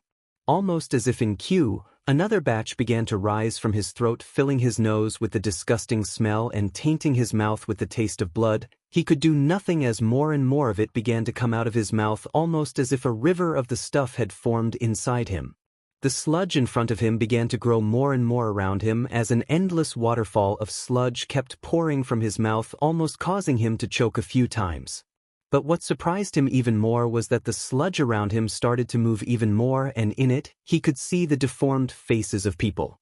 Finally, the endless stream of sludge had stopped letting him breathe for once, but his surrounding had already been fully covered by it, the sludge reaching above his knees and somehow taking over the white void, tainting it in a deep red. He slowly stood up, his lungs feeling heavy and his legs shaking. He tried to move only for him to have to force his own legs to move as the sludge seemed to grab at his legs. Out of nowhere, an ear-shattering cry broke the silence of the void and shook Izuku to the core. It wasn't a simple cry, it was painful, filled with sadness and hatred, and it seemed distorted since he could hear thousands of different types of voices in this singular scream. Young and old, male and female, all of them joined together for this one single scream, causing all of Izuku's senses to tell him to run. And run he did. Even with the sludge trying to claw at his legs, he kept running with all the adrenaline and fear in his body being the only things that kept him moving. But things only became worse as the sludge began to shake. Waves rippled all around him. Some were able to hit him, but he didn't seem to be their target, and he only noticed why when he turned around. Behind him, coming at him at an alarming speed, was a giant wave of the sludge, faces of anguish, pain, and some that seemed to be screaming, all clearly visible on it, and they all had their attention on him. Izuku began to run once again, tears falling down his face as he called out for help, but his voice was drowned by the screaming. Hands began to shoot out of the sludge, grabbing his legs, making him fall face first to the ground. He tried to shake the hands of him, but every second more and more came out of the sludge and pulled at him, and all he could do was watch as the wave towered over him as it came closer to him. Izuku screamed for help until his voice finally left him and his lungs burned, his eyes burning from all the crying, his hands red from his trying to claw away at the sludge, and finally only letting out a pathetic whimper as the wave consumed him and his world died in red. Izuku woke up with a gasp, covered in cold sweat. He sat up straight and looked around to see his room, the different hero figures and posters on the walls, and the cold air of the night coming through his open window as he looked at the nighttime sky. Tears welled up in his eyes, and he whimpered as he remembered the screaming in his head. He pulled the covers over him as if they would protect him from danger and hugged his knees as he let out quiet sobs out into his dark room. Izuku yawned as he walked to school, eyes half opened and the bags under his eyes more prominent than ever, and his hair an even worse mess than it usually was as he couldn't get rid of the conversation he and the other vestiges had after his nightmare. To the surprise of nobody, "It looks like my brother effed up again," first said while glaring at his older brother, who pouted as he glared at the corner where they had told him to sit. "In my defense, I had a small idea that adding my quirk would do something to our spirits, but I didn't expect that it would work so well," answered Hisashi, sounding like a little kid who got scolded by his parents. "No, this is just great. I already had to deal with all of you, so why not add a few thousand more that go feral at the thought of my own father," Izuku said, sarcasm dripping from his voice as he looked at the ceiling. "Well," Fifth sighed as he sat down in the chair. Since he was like a ghost, he just phased through it, in front of his desk. Right now, they can't do anything then just give you a few nightmares and give a push to your own feelings. It's nothing too bad. Izuku just let out a groan at this as he put his arm over his face. Sure, he had dealt with nightmares longer than any healthy person ever should, but the idea of having someone mess with your emotions was not something that he felt comfortable with in the slightest. "Deku!" Izuku almost jumped out of his skin after hearing Bakugo's voice scream at him, forcing him to come back to the present. He turned around to look at the explosive boy, who looked at him with anger, but after seeing the sorry state he was in, that anger seemed to go out for a few seconds but just as quickly came back, if only a little dimmer. You think you can just punch me and walk away with your effing hands intact?" Bakugo threatened. Izuku didn't get angry. Really, he just wanted a nap and not deal with this version of Bakugo, since today was supposed to be about making advances with the other two kids, so he just rubbed his eyes and said, "Bakugo, could we not do this Toda dash? Don't call me that." Izuku was taken by surprise by the blonde's scream. "Why are you calling me that? What the hell happened to that stupid nickname, huh?" Izuku was really confused. Was he referring to Kaken? That was what made him so angry? Izuku just let out a tired sigh. Maybe it was because he was so tired, but his next words came out much colder than he wanted them to. "Kaken? That nickname? Well, I'm sorry to inform you, but recently I realized that the person that name used to belong to doesn't exist anymore. I was blind to that fact for a long time. Maybe it's time you open your eyes too," Izuku said, leaving a stunned Bakugo behind him. But he didn't get far as he heard the explosion behind him, his instincts that he had developed from years of fighting kicking in as he ducked, dodging Bakugo who flew over him, his hands sparking and his eyes filled with a mixture of emotions. "What are you doing?" Izuku asked as he turned around and took a step back, dodging another hit from Bakugo. "I'm trying to teach you a lesson," he screamed, sending a fist to Izuku, who blocked it and moved back again, making more distance between them. "What are you going to do if this happens to you again, huh? Bakugo continued between punches. You are a weak, quirkless kid. How the hell do you even plan to defend yourself? His punches and explosions continued one after another, but Izuku never sent one back, only ever dodging and blocking his attacks. He knew his fighting style like the back of his hand, and even more now since he barely had the base for it, so his moves were easy to predict. Do you think that you can beat someone who could destroy a car with a flick of their hand with just your fists? Tears began to form in the corner of his eyes as he sent a right hook. You and your shitty dream of being a hero. Did you even stop and think how we would feel if you got hurt? Izuku's eyes widened in surprise, but his body reacted first. He leaned away from the right hook and grabbed his arm as he pulled him down, as he quickly used his leg to sweep his legs and throw him to the ground. Both were breathing. Izuku only stared at Bakugo, who stayed on the ground, his chest going up and down as he took deep breaths. The only reason the blonde kid didn't stand back up was because of the surprise of him being defeated by the once weak Deku. Bakugo, you aren't as selfish as I thought. Hearing you say that you worry about me makes me really happy, but you should know better than anyone that I am not giving up on my dream. Izuku wiped the sweat on his forehead and fixed his uniform as he turned around from the stunned boy. I'll ask you the same question you did to me. When you thought about teaching me a lesson, did you ever stop and consider my own feelings? I hope you know that no matter what you do, I won't stop. So one day I'll show you that I am capable of becoming a hero, and you'll have no other choice but to accept it. With those words said, Izuku walked away, ignoring the surprised looks of the people who had stopped and looked at their fight. Bakugo stayed on the ground for a few more seconds until he finally slowly stood back up. He could only see Izuku's fading silhouette, but he noticed the hundreds of ways he looked different from the boy he used to know.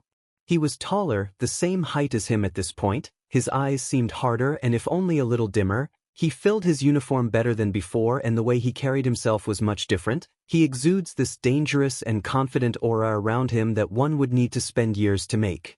When did he change so much? By the time Izuku arrived at school, things finally slowed down. He was scolded for getting late. Meanwhile, Bakugo, who arrived after him, wasn't even given a glare. For the rest of the day, neither of the two made any move at each other. This confused their classmates. Had something happened for Bakugo, who always got mad at Izuku for even breathing near him, to not even give him a glance? Since no one understood what was going on, they decided to trust their gut and not mess with Izuku so as to not get into the explosive blonde's bad side. Even if Izuku had a good day in school, his mind was still working overtime for his plans, giving him a headache. His plan to get a better relationship with Bakugo early on has taken a different turn than expected. At the beginning he just wanted to get it done with words, but he should have expected that it wouldn't work. He has always been a person who shows his emotions through actions than words, so he would need to make some changes to accommodate to it. His next problem was what he heard the other night. Stain was in town, and that made a perfect chance to take him down before he could cause any damage to his friends. But then came the question, was he ready to fight him? When he first fought Stain, he was capable of using 5% in full cowl, but now he could only use 2% after using a few strengthening quirks. But on the other side, he now held the other quirks inside, all for one and one for all, but using them in the state he was in could end with horrible results. "You'll be fine," said his father, who only added to the pain. "Those healing quirks kept me alive after that blonde oaf bashed my skull in, so that Stain guy can't do anything to you. What we are worried about isn't what he can do, it's the possible crippling backlash that the quirks could have on his body." Third said, "Unlike you, none of us had quirks to keep us in top health." "Rip to you, but I'm different," his father said, making first, second and third grunt, but only confusing the others. When he noticed this, he only shaked his head with a sad expression. "I keep forgetting about the 200-year gap." Ignoring that strange comment, Izuku continued down his list of problems. The next problem would be those other two kids, Toga and Shinso. He had made great progress with Shinso, getting him to feel comfortable with him, so he didn't hide the bruises he got during the day. But the problem was that he wasn't sure if they were close enough for him to talk about it, and if he wanted his case to actually be looked into it, he needed solid proof that something was happening, and if the victim themselves denied the accusations, then it would completely be dismissed. His relationship with Toga had also reached a good level where she felt comfortable enough where she could take her mask off a little with him. She finally started to complain about her school with him, but it was nothing of what they were looking for. Mostly it was just stuff about homework or the teachers being too stiff. which took it off the list, leaving only the possibility of something outside of it being the cause, but that still left more than a few options. But there was one thing he wanted to change in their next meeting. Quirks. Up until now the only thing they had not talked about was their quirks. He already knew about theirs, but they were both things that had affected their lives greatly, so he had hoped that they would bring it up since he was still supposed to be quirkless, so it would be a little weird. He had shown his interest in them in subtle ways, like by telling them on how he wants to be a pro hero, and so he studies quirks, but he never specifies that he has one. Following his usual routine, he quickly walked down the street until he arrived at the familiar park he had been visiting. He looked around until he finally spotted Toga sitting in their usual meeting spot, a simple wooden bench that they liked to sit down and chat, but today something about her fell off. Her shoulders were stiff, her legs were bouncing up and down, and under her eyes were the beginning of dark circles. This was the first time he had seen her like that. Something must be wrong.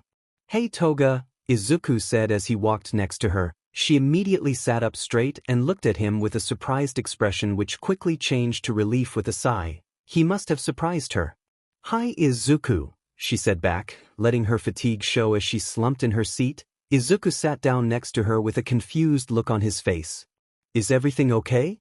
You seem tired," he said, trying to not sound mean, but his question got a tired laugh out of her. "Yeah, it's been a rough day, but you don't look that good either," she shot back, now with a smile on her face.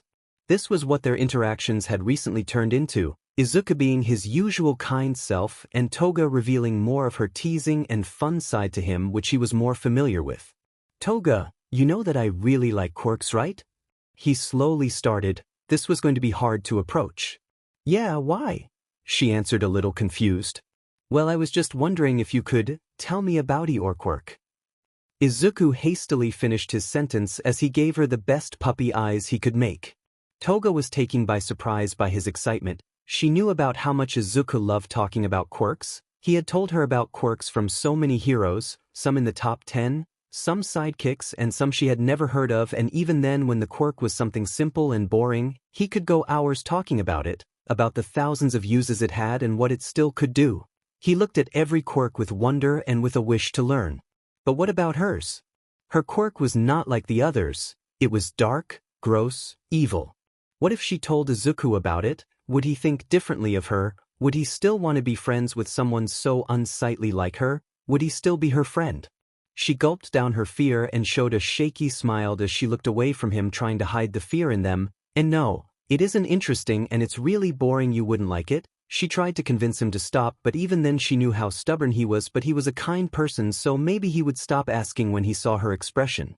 And he did, mostly because he knew that her reaction would not be good, but he hadn't expected the fear and panic in her eyes. That's when he realized that unlike Shinosu, who was bullied by his quirk and grew a bitter anger to those who had more heroic quirks, but Toga.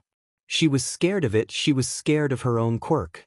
Izuku moved a little, giving the panicking girl her own space, and took a deep breath. He had thought that she wouldn't easily tell him, so he thought of an idea. "Since I also haven't told you about mine, how about this? I tell you about my quirk and you tell me about yours?"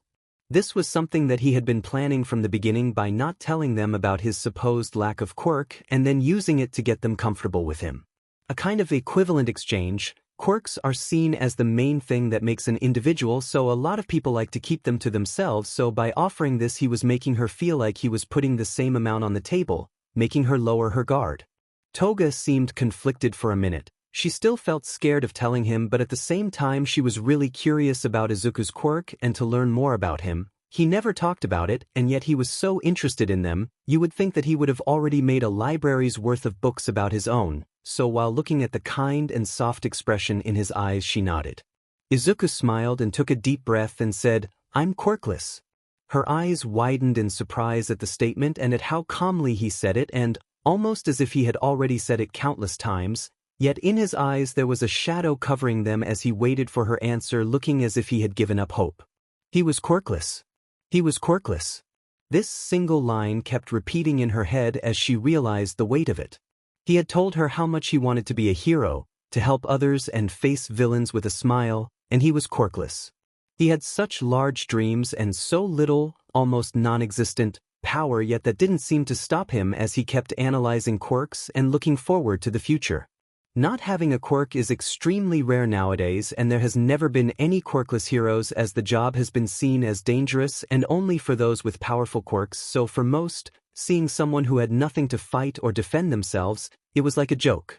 Izuku must have gone through so much with a dream like that in his situation, and he decided to trust her by telling her about it. He trusts her enough to tell him, and yet she was scared of him judging her. As Toga took a few seconds to answer, tears began to form at the edges of Izuku's eyes as a bitter smile formed in his face.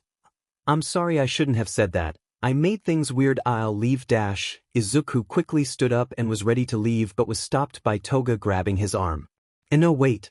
Sorry, I was just processing it." She closed her eyes and took a few deep breaths to calm herself down. She then looked back at Izuku, fear now fully present in his eyes and tears ready to fall.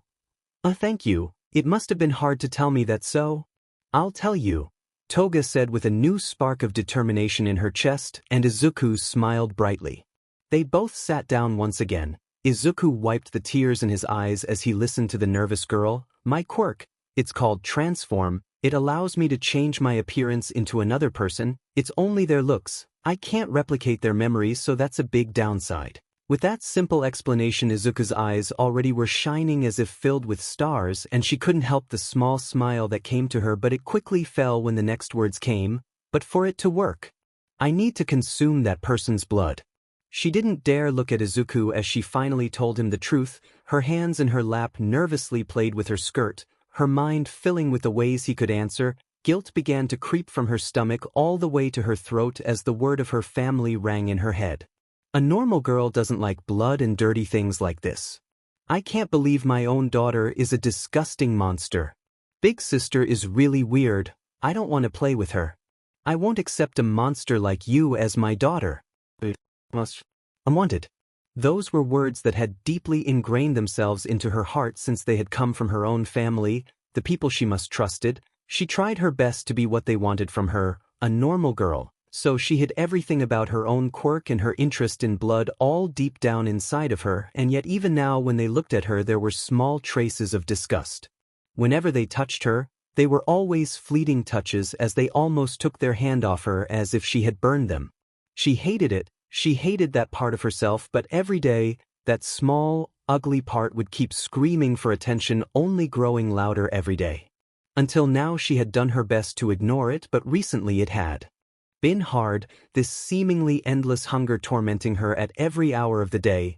Today had been a bad day with it being stronger than usual, and yet, when she talked about it with Izuku, she felt as if a small weight had been taken off her shoulders, but at the same time she might have just lost another she cared about. Toga, that. She closed her eyes as if it would do anything to soften the pain from the words that she knew were coming. That is such a cool quirk. Izuku replied excitedly, completely taking her off guard and making her eyes snap open as she turned to look at him in shock. "You can do so many cool things with your quirk. Obviously the main one would be infiltration, but there are so many more things, like you could do information gathering while you hide as someone else, or maybe you could be a kind of wild card if when you change your appearance your strength also changes. Oh, but what about people with mutation quirks? Would you also gain the attributes that the quirk gives its user, or would it be erased, making you look like a normal person?" As Izuku continued with his excited rambling, Toga paid no attention to it as she was trying to understand the feelings that kept blooming in her chest. Those words were ones that she had heard every day, but never once had they been directed at her, but the moment Izuku said them it was almost as if a missing piece of her puzzle finally found its place. She felt warm and happy, happier than she had felt in almost her entire life. Tears began to spill from her eyes. Her lips formed into a trembling smile and then broke into a bright smile, followed by an attack of giggles that she didn't want to stop. Izuku stopped his rambling when she lunged at him and wrapped his arms around him in a hug as she buried her head in his neck, tears falling from her face staining his clothes, but she didn't care as she felt almost years' worth of fears finally fall off her shoulders. She hung tightly to Izuku, to the one person in her life who had accepted her for who she was. Izuku froze when Toga jumped on him, almost fearing that she had finally snapped, but when she wrapped her arms around him and he heard the sobs that came from her, he realized that almost this entire time he had been thinking and sometimes treating her like a dangerous object that could hurt him if he wasn't cautious, when in truth, she is just scared, lonely kid who needed someone to be there for her. He slowly wrapped his arms around her and traced circles on her back, something he used to do with Eri when she also cried, as she let out more of her tears. By the time she had finally calmed down enough to talk again, she apologized for staining his clothes and thanked him repeatedly before she left for her home looking better than before. Izuku left with a smile and a warm feeling in his chest. He had forgotten how good it felt to help others. Izuku looked down the ledge of the building he was sitting on as he looked at the night sky as he recalled the progress that he had made up until now. He's had a few fights with Bakugo, which really wasn't what he originally wanted, but in a way they seemed to be working to open that stubborn kid's eyes. He had made great progress with Toga, earning her trust, but even with just that he still hasn't been able to stop whatever her trigger to become a villain was. At least now he knows that it's definitely related to her quirk. With that, he also had a small theory brewing in his head, although it would be hard to prove. Now, the only other person who he needed to make the next big step. Izuku jumped down and used float to slow down his descent into the fire escape that was outside of Shinso's room. He felt a lot less nervous about this talk with him than he felt with Toga, since he already knew what was happening, and that allowed him to make a much more detailed plan. But even when taking in everything into account, another random factor could always enter the equation and ruin it all. "Hey Remnant," Shinso warmly greeted him with a smile as he usually did when he came to visit. Their relationship had quickly grown as Izuku learned more about his friend than he had in his past life, and he helped Shinso by giving him at least a moment free of the pain and darkness from his home. Even if it was with just a small chat, he was more than glad he could help. "Hey kiddo," he answered back with a wave. His hoodie and mask still hid most of his features, only his green eyes stood out in the night, but even if they met in the street one day, he shouldn't be able to recognize him. His plan for this stage is just to change both of their lives, but not change too much about them so that the timeline doesn't change too drastically that it goes out of his control, but even so he might be able to move forward a few events. That is what he is hoping to accomplish today. Their meeting went as usual, simple questions that one would have every day, and yet it seemed like such precious moments to him. He couldn't help but feel sad. He then looked down at Shinso's arm. At the beginning he would hide with either his covers or long-sleeved shirts to hide all the bruise marks he has, and the first time he saw them, even if he already knew where they came from, he still asked about it. Shinso easily lied, saying that he had just fallen. Izuku just nodded and moved along. He asked again and Shinso said that he had an accident while playing. He asked again and he just lied. Again. And again. And again.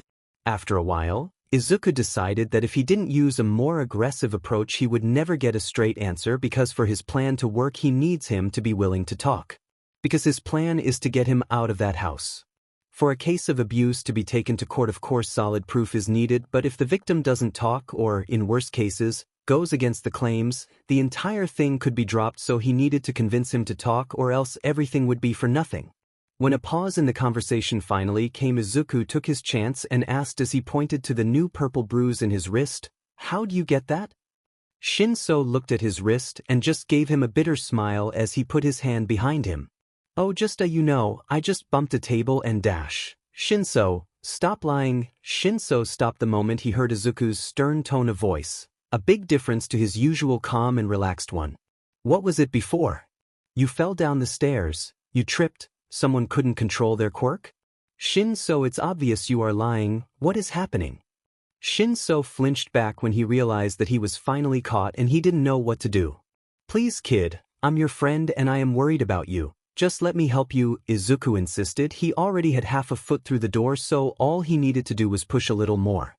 Will you really help me?" Shinso asked, his voice trembling only moments away from breaking.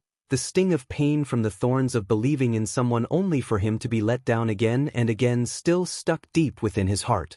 His blood-related parents, from the time they realized what he was capable of, looked at him like some kind of monster and avoided him like the plague as they finally abandoned him. The kids at the orphanage, all of them welcomed him with smiling faces, but his DMN quirk came in and they all looked at him with fear and disgust. He then spent years under their bullying. Sometimes he still has nightmares of the muzzle they would sometimes put on him. His present family, this has been the most recent but also the one that most hurt. They gave him the glimmer of hope of getting him out of that hell, and for a while they did, but it all ended up being a lie, a mask they had put as they then used him to make themselves look better. adopting a poor soul and taking care of them as if they were their own flesh and blood. What a lie. Those people didn't even see him as human but as a tool to make themselves seem like a blessed family. Now, Remnant, a random person that had just stopped by his window and started talking to him, maybe it was the loneliness or the fear of being alone, but he never told them to leave. Instead, they came back. He knew nothing about them, no name, not their quirk or really anything, yet for some inexplicable reason, he felt calm when they came around, with warm meals that tasted like a warm and lovely home and a soft and welcoming presence, things that had never been in his life, and he clung to them like it was a shining silver rope thrown to him as he drowned in a pitch-black ocean. When he looked at the Vigilante's green eyes that were filled with worry that was directed at him, for the first time in his life, he couldn't hold back the tears.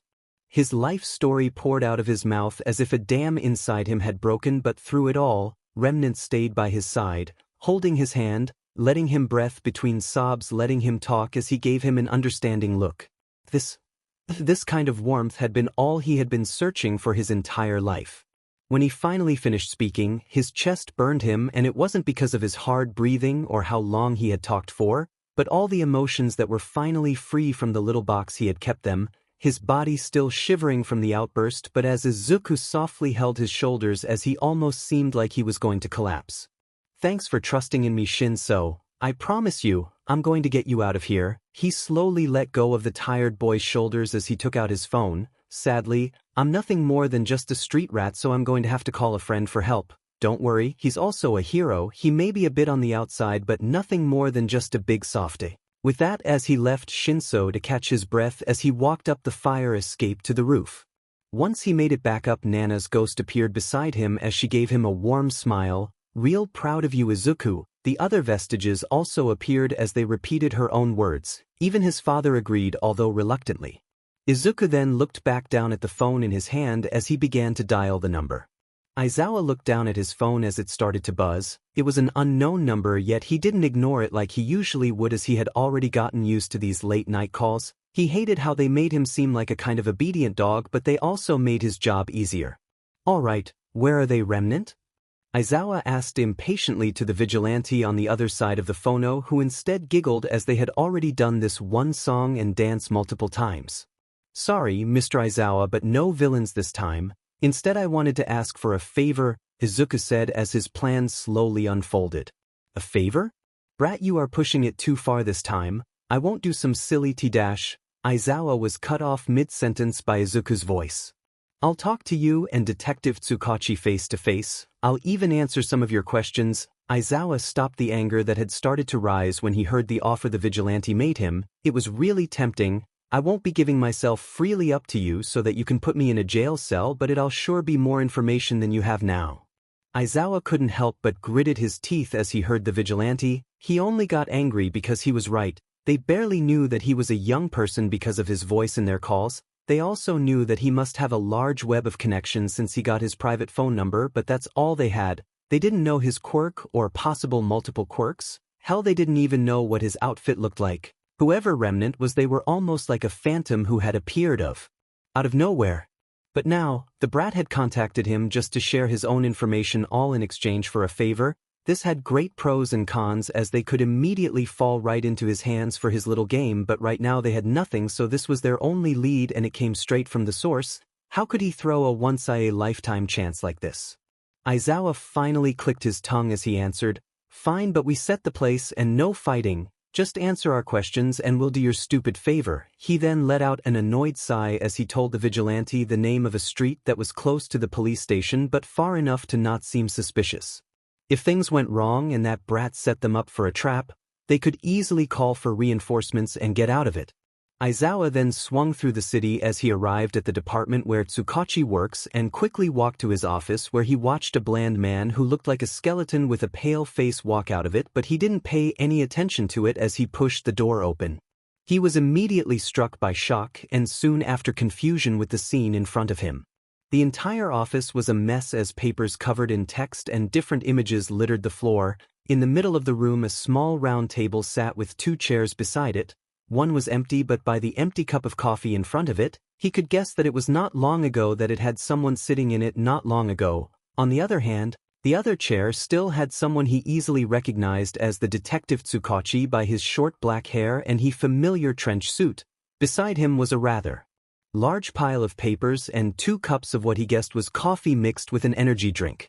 But what had caught his attention was the large cork board behind him that held multiple images and papers pinned to it, most of them also connected with a long red string.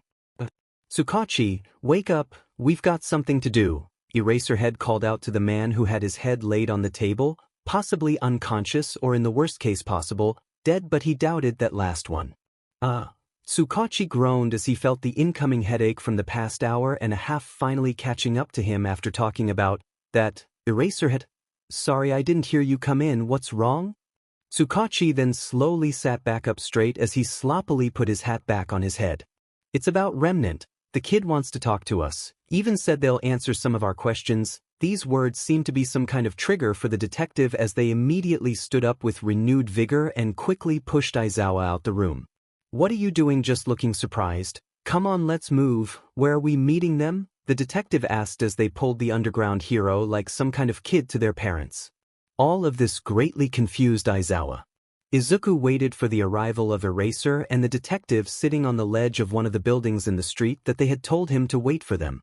He soon noticed the approaching police car that was definitely breaking the speed limit, and as it stopped and parked, from it came out to figures, a very confused and surprised Eraserhead and a rather energized Tsukachi who looked like a complete opposite of his usual calm and slow persona.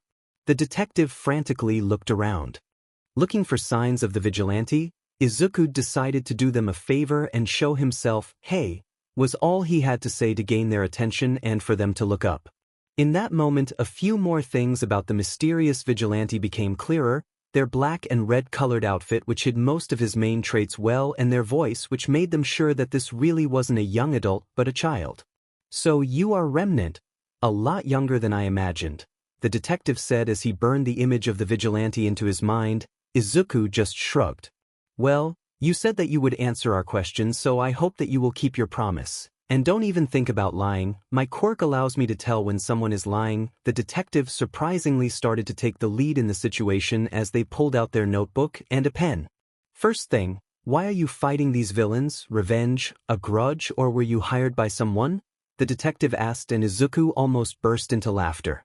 "Oh detective, aren't you overestimating me a little? What reason does someone need to help others?"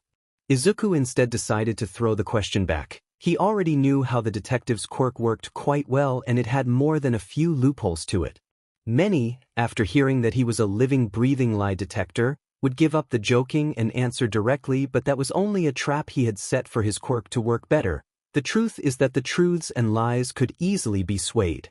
One loophole was that if one truly believed this to be the truth, then the quirk would mark it as truth even if it was a lie. Another loophole was that if the person answered back with a question, the quirk would not react as they had not answered the question. Tsukachi tightened his grip on his pen as his quirk didn't tell him anything. This kid's truly must have one amazing web of information to know even his weaknesses, but he decided to move on. "How did you manage to gain Eraserhead's private phone number?" Izuku only smiled as he answered, "He gave it to me." If they could see the smirk on his face, they would explode in anger. "Truth?" Tsukachi turned to look at Aizawa, who looked just as surprised as him. "I never gave you my phone number. I don't even know who you are." Aizawa glared at the Vigilante, who only looked down at them with an amused look in his eyes. Tsukachi moved on as his head only racked for a possible answer and instead took on a much colder expression. "Do you have multiple quirks?" This question itself seemed to lower the temperature around them as the mischievous glimmer in the kid's eyes completely disappeared, leaving only cold, sharp green eyes that stared daggers through them both. A heavy weight suddenly appeared in both of the adults' chests as they began to wait for the answer. The silence only lasted a few more seconds until Izuku finally spoke. "Yes," was all he said in a cold, sharp tone that made a shiver run down their spine involuntarily. Truth. The detective seemed much more affected by the answer than the sudden fear they had both felt, while Aizawa was trying to figure out why he had felt such pressure from a mere child.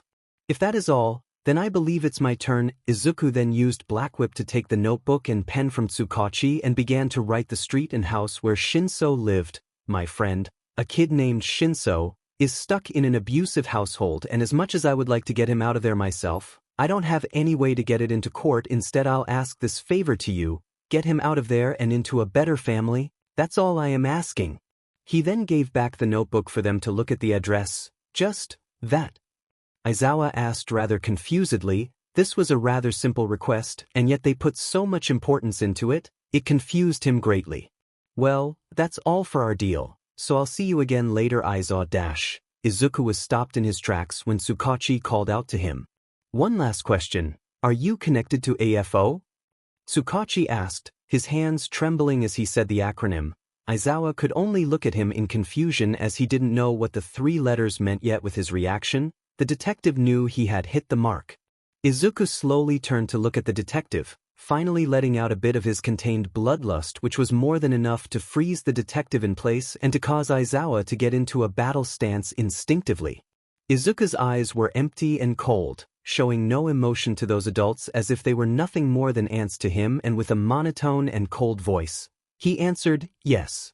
In a burst of red electricity, Izuku jumped away, leaving the hero and detective duo in shock and slight fear as they got a slight glimpse of what truly was beneath the mask.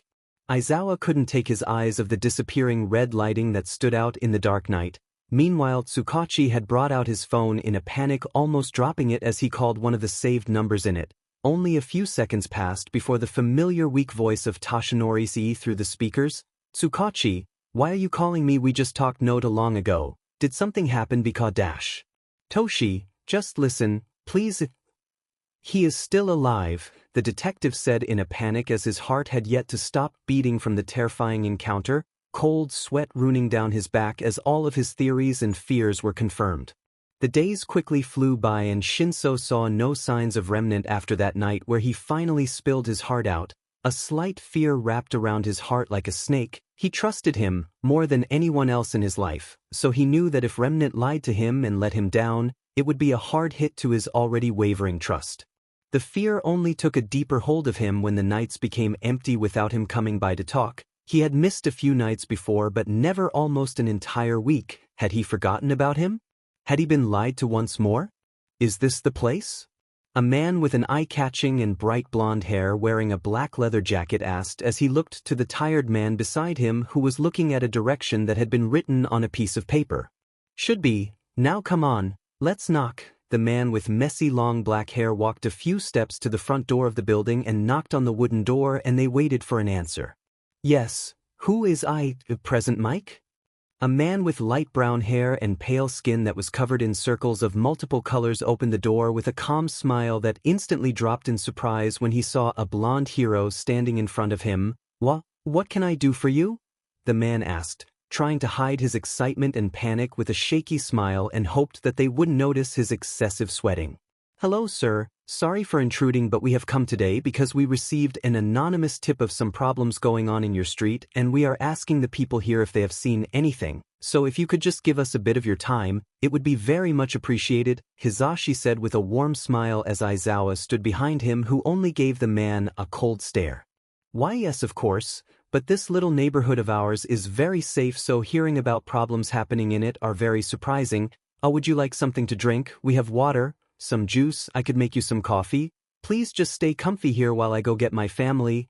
The man led the two heroes into his home as he kept rambling purely out of panic, as he then offered them seats in their living room and then quickly left as he rushed up the stairs. The man quickly went room to room telling his wife and his children about the situation until he reached Shinso's room, which he entered with a stern look, all the warmth in his voice completely gone. "Brat, right now we have some very important guests, so I don't want you making a ruckus, so quickly put something good on and be a good little kid and keep your mouth shut." With that and a slam from the door, the man left a sad Shinso behind. To him, this kind of treatment wasn't new. When someone came to their home, they always made him act like he was mute to avoid any accidents with his quirk, even if he was good with it, all to make themselves seem like saints. Shinso put on a long-sleeve shirt, briefs and shoes and headed downstairs with the rest of the family, who threw glances at him that he just ignored, but he couldn't help his surprise when he saw just who the guests were. Like any other kid, Shinso was a fan of heroes, and since he had more than plenty of free time, he spent most of his time looking up videos, interviews and articles about them. While doing that he had stumbled into something called the Underground, which really was just the name the authorities gave the place where villains usually stayed in, and thus learned about the heroes that kept an eye on it and stayed hidden from the spotlight, those called underground heroes. And right now, his idol, Eraserhead, was sitting right in front of him looking bored, which was actually just his normal face. So how could he not start to panic? Finally, being side by side of his adoptive family, one could easily spot the differences. His messy purple hair compared to their light brown was one of the many differences. Their tan skin was a stark contrast to his pale skin. Present Mike cleared his throat, trying to break the awkward silence that had fallen between the panicking family and the heroes. Well, like I have already informed your husband, we received reports of some problems going on in your neighborhood, and we would like to know if you have heard of anything going on these past few days, he repeated to inform the new present family members. This caused the parents and children to look confused as they tried to remember if anything was wrong, all except for Shinso, who only seemed to panic even more as an idea began to surface in his mind. Could this be related to Remnant? Obviously, he hadn't just stayed in the dark. After their second meeting, Shinso looked up information in Vigilantes and he found different articles talking about them, from people who saw them as heroes and other who called them reckless. But the main thing was that being one of these illegal heroes, as one reporter put it, was illegal and could lead to long sentences in jail. Could that be what was going on? Has someone reported Remnant and that's why he hasn't been seen since? I am sorry, but could you be more specific as to what kind of problems have been reported? This time the mother asked as her family also nodded, since they also wanted to know. But this time Aizawa, who had yet to speak until now, was the one who answered, giving the family a cold stare. Oh, it's nothing too bad. It's about a case of child abuse. These words caused the family to freeze in surprise and then, in fear. Except for Shinso, who was instead confused, the panic that had taken slight hold of him disappeared slightly, but only left the question, why were they looking into a case of child abuse? For a split second, the words of Remnant rung in his head. I'm going to have to call a friend for help. Don't worry, he's also a hero. Could they be? Well, I'm sorry to tell you, but we have heard of no such cases here, the father said, the kind smile on his face looking a lot more forced than before and a shadow covering his eyes as he stared at the heroes. Aizawa let out a tired sigh as he saw the change in their expressions. He didn't know if he should think of this as a win or not. At the beginning, after hearing the favor Remnant wanted them to do was rather surprising, but it wasn't anything too special. But after the terrifying display the kid gave them and the strange fright he gave the detective, he felt that it might have been a trap or something like that, but he could easily tell that these were just normal people, really shitty people, but normal nonetheless. But he did know the kids, so maybe they had some kind of connection. I'll skip all the formalities, sir. We have already looked into this. The child to your left, Hitoshi Shinso, was adopted by you a little more than a year ago, and in that time not only has your position in your job skyrocketed, you moved houses into a much more expensive neighborhood, but you know what the most surprising thing was? Aizawa began, showing that the two of them were no fools and that they had done their own homework, causing a shiver to run down the two parents' backs as their expressions began to show more panic. When we talked to your friends and boss, they all said the same thing. They talked about just how good people you were to take in a quirkless mute child into your house, and yet, in the records that we got from his orphanage, not once had those two words ever appeared. With these last words, Aizawa's expression darkened as he glared at the wife and husband. Then he turned to look at Shinso, who cowered at the sudden attention. So, kid, help clear up this mystery. Can you talk? The parents turned to look at him, their faces contorted in anger and panic as they sent him a silent message warning him to not open his mouth, and for a second it worked as Shinso only looked down and shook his head. Aizawa only rolled his eyes at this display. Maybe this will help you, Aizawa said. He hoped it wouldn't have to come to this, but he didn't want to know what that demon brat would do if they didn't get the kid out of this place. Remnant sent us. Just those words alone were enough for him to snap his head back up and look at them in surprise. He did it. He fulfilled his promise. A new flame started within Shinso that consumed all the fear and restraints his adoptive parents had put on him. The exit out of this hell that he had hoped for years to open was right there in front of him. How could he let that door close again? The parents were really confused with Aizawa's last statement, but ignored that when they heard Shinso talk, louder than he ever had before, as the fires of determination that burned in his heart pushed his forward. I'm not mute, and I do have a quirk. The father snapped, the anger in him making his painting his face red as he opened his mouth. You bass dash. Stop. Shinso's words seemed to cut the air around him as the father's eyes suddenly emptied and his body froze, the anger that was in his face disappearing completely.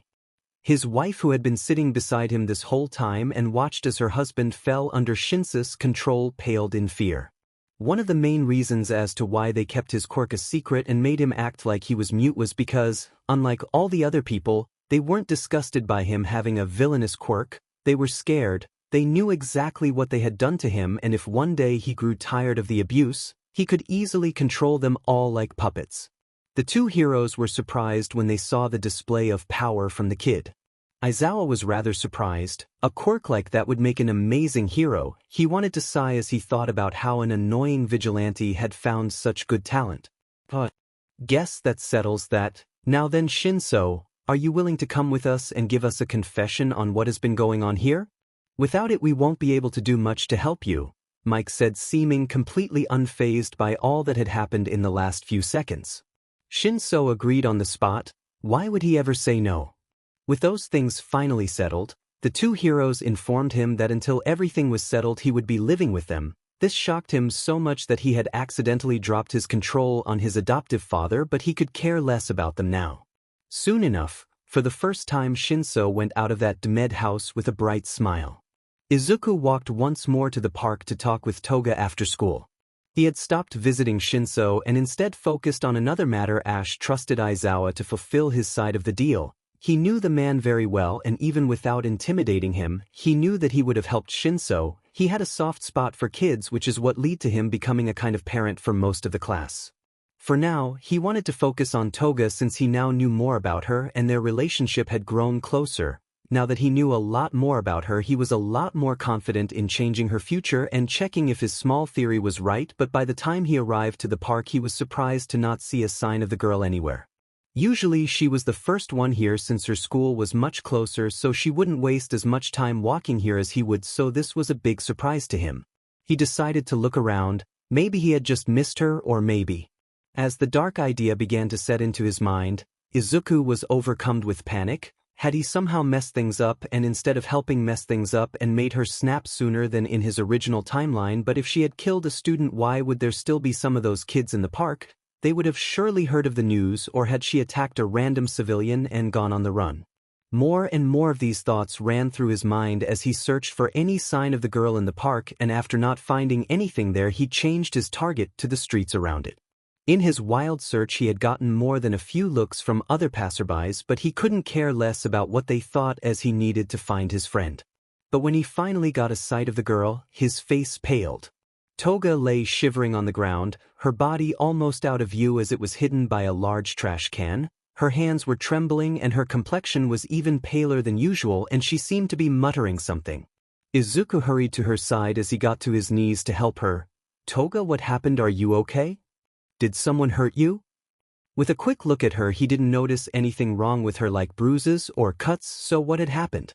She was still slightly conscious, so he helped her sit up, but he was taken aback when she suddenly grabbed his arms, her grip strong enough to turn her knuckles white and even sting a little. Toga? Izuku asked, the panic beginning to fade only to leave space for the fear that began to rise up from his stomach. She then looked at him. All the hairs in his body stood straight as if he had been struck by lightning. Memories began to flash before him of all the times he faced against those animalistic eyes. In that moment, her eyes changed from the fun and shy girl he had come to know and changed to the blood-obsessed hunter that he had fought with so many times. Her bright yellow eyes shone with a predatorial gleam as they looked at him like she hadn't eaten anything in years. His instincts were too slow. No, it wasn't his instincts. Those had kicked in a while ago. His body was too slow. He couldn't activate any of the quirks because of the fear of hurting her, and her death grip was too much for his still developing body as she pulled him forward and she lunged at him, fangs bared. She easily pierced his skin. Izuku let out a grunt as she bit the right side of his neck, a little above his shoulder, and he felt a wave of dizziness strike him, almost making him fall to the floor only if it wasn't for her hold on him. She greedily gulped down his blood almost as if she hadn't drank anything, but she did something that surprised him. her grip on him lightly until she let go of his arms and instead pulled him into a hug, and soon his blood wasn't the only thing staining his clothes as she began to cry. Some part of her was still in there, and she doesn't seem to be willingly doing this, meaning that this is a kind of instinct, but knowing that she was still there and worried about him made this feel a little bit less scary. He weakly hugged her back, one arm wrapping around her and the other stroking her hair as she just continued. There was nothing but silence between them, but even then, she could understand the message he was giving her. "It's okay. I'm here."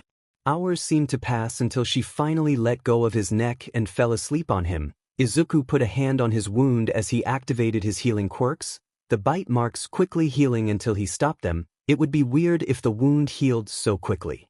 He sighed when he looked at the two of them. Their clothes were covered in blood and dirt, so if they walked back into the street they would catch everyone's attention, so the best option would be to be more careful. Even if this experience had been rather scary, it had helped Izuku understand a lot more things. Usually Toga would turn into the person they drank their blood from, but she looked exactly the same as before, meaning that she didn't do it for her quirk but more for her instincts. "Guess this proves it," he mumbled as he activated warp. A large pile of black goo formed in front of him as it then formed into a white box. He opened it to reveal his vigilante outfit. He had hidden the box somewhere in his room where his mother wouldn't check, and with warp he could easily get it anywhere in seconds, but now he placed the red hoodie on Toga and he put on his black mask as he gently held her in a bridal carry, since it was the most secure one with what he was about to do.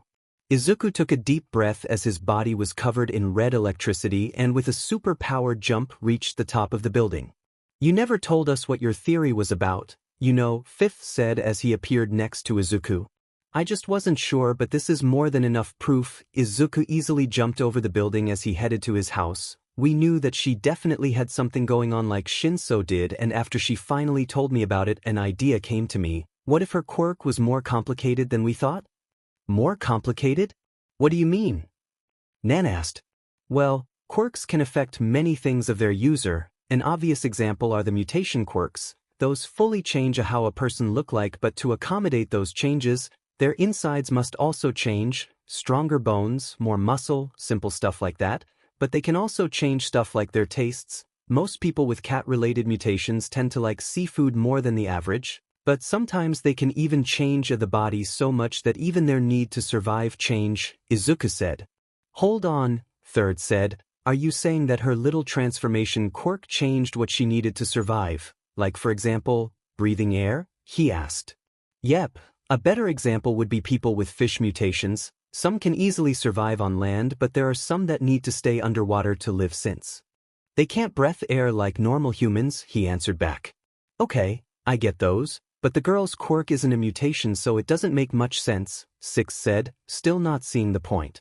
"I think I get it," Second suddenly said. "You are saying that her quirk has changed her in a way we didn't know, and I can probably guess what it is," Second said with a sly grin. "If we considered her strange obsession with blood, the way she calmed down after drinking your blood, and her body, like her sharp canines. All those point to a strong relationship to how vampires were described in old folklore in Eastern Europe. Sharp fangs to easily penetrate flesh and drink blood, which is what they feed on, since normal food usually didn't give them the nutrients they needed. But vampires have been told to have many other powers except shape-shifting into other people, and she hasn't shown any other power aside from her normal shape-shifting even after her quirk went through an evolution, so this leads us to one answer. Her quirk is a lot more related to vampires of old than we thought. She may not have the powers, but she has the same needs. So if she has been eating only normal food and not drinking people's blood, she was unknowingly killing herself until today, where she finally succumbed to her instincts and lashed out at you," he finished proudly, but was then confused by the strange looks he got from the other users. "What?" Fourth let out a small laugh. "Nothing, it's just that none of us expected you to know such strange knowledge," says the hermit. Second scoffed and pointed at First. "How come I seem weird when I talk about my own interest, but when I first spends hours talking about comics no one says anything? I'm sorry, but my little brother is not weird. He is a nerd. There's a difference," Hisashi said as a matter of fact. Not helping, First whined. Second wasn't wrong. Those had been the same thoughts Izuku had, except for the whole vampire thing. He had thought that maybe one of the reasons she could have lashed out was that she had been suppressing her quirk, thus hurting herself without even knowing it. It then developed after remembering how much she liked blood and how drinking it seemed to make her extremely happy, as if she had eaten her favorite meal. So the theory changed that maybe, because of her quirk, her body didn't change her mentality to have an interest in blood but to have a necessity towards it. Like a lion knows that it needs to eat meat to survive, her body knew that she needed blood, but she only kept ignoring those cravings until it finally was too much and she snapped. But after he interfered and helped her gain trust in someone she could be herself, she must have subconsciously let go of her restraints, and it caused it all to collapse on her. Thankfully, the one who found her was him, and not another person, as things could have gone much worse. With the sun setting behind him, he finally arrived to the front door of his home. With his arms busy with the girl, he used Black Whip to take his mask off and knock on the door. Blood had started to pour again from his wounds because he didn't fully heal them, and all of the strain his body was put under with One for All and the strengthening quirks he used. So when he saw his mother open the door, he felt the exhaustion finally hit him as he let out a tired sigh. "Izuku, it's really late. Where have you been, Izuku?" She had been worried as he had been coming back later these past few weeks, but he had never come home so late. But the worries about him being late disappears the moment she saw him with an open wound in his neck that dyed half of his clothes red and carrying an unconscious girl that was just as covered in blood as he was. "Hey Mom, I made a friend," he said with a weak smile. Many things happened in the next few seconds, and it took Izuku more than a few minutes to put all the memories in an understandable timeline, most likely because of the blood loss. After he finally arrived home and gave his mother the closest thing to a heart attack she's ever had, she dragged the two bloodied kids inside and set them both on the couch, Toga still sleeping soundly and Izuku barely holding on to consciousness.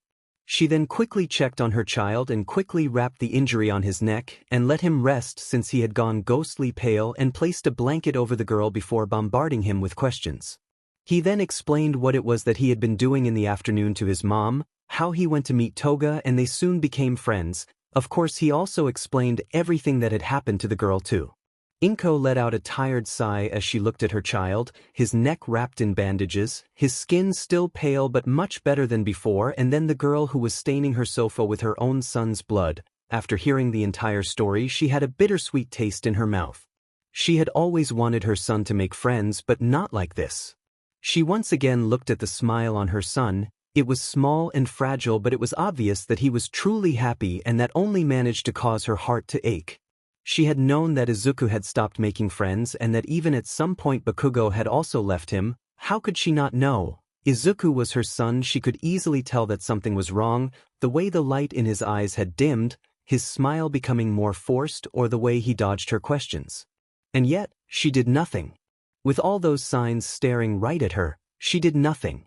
Maybe it was the fear of finally acknowledging the fact that she didn't know what to do, that this was completely out of her control, and she instead decided to live a lie in which everything was fine.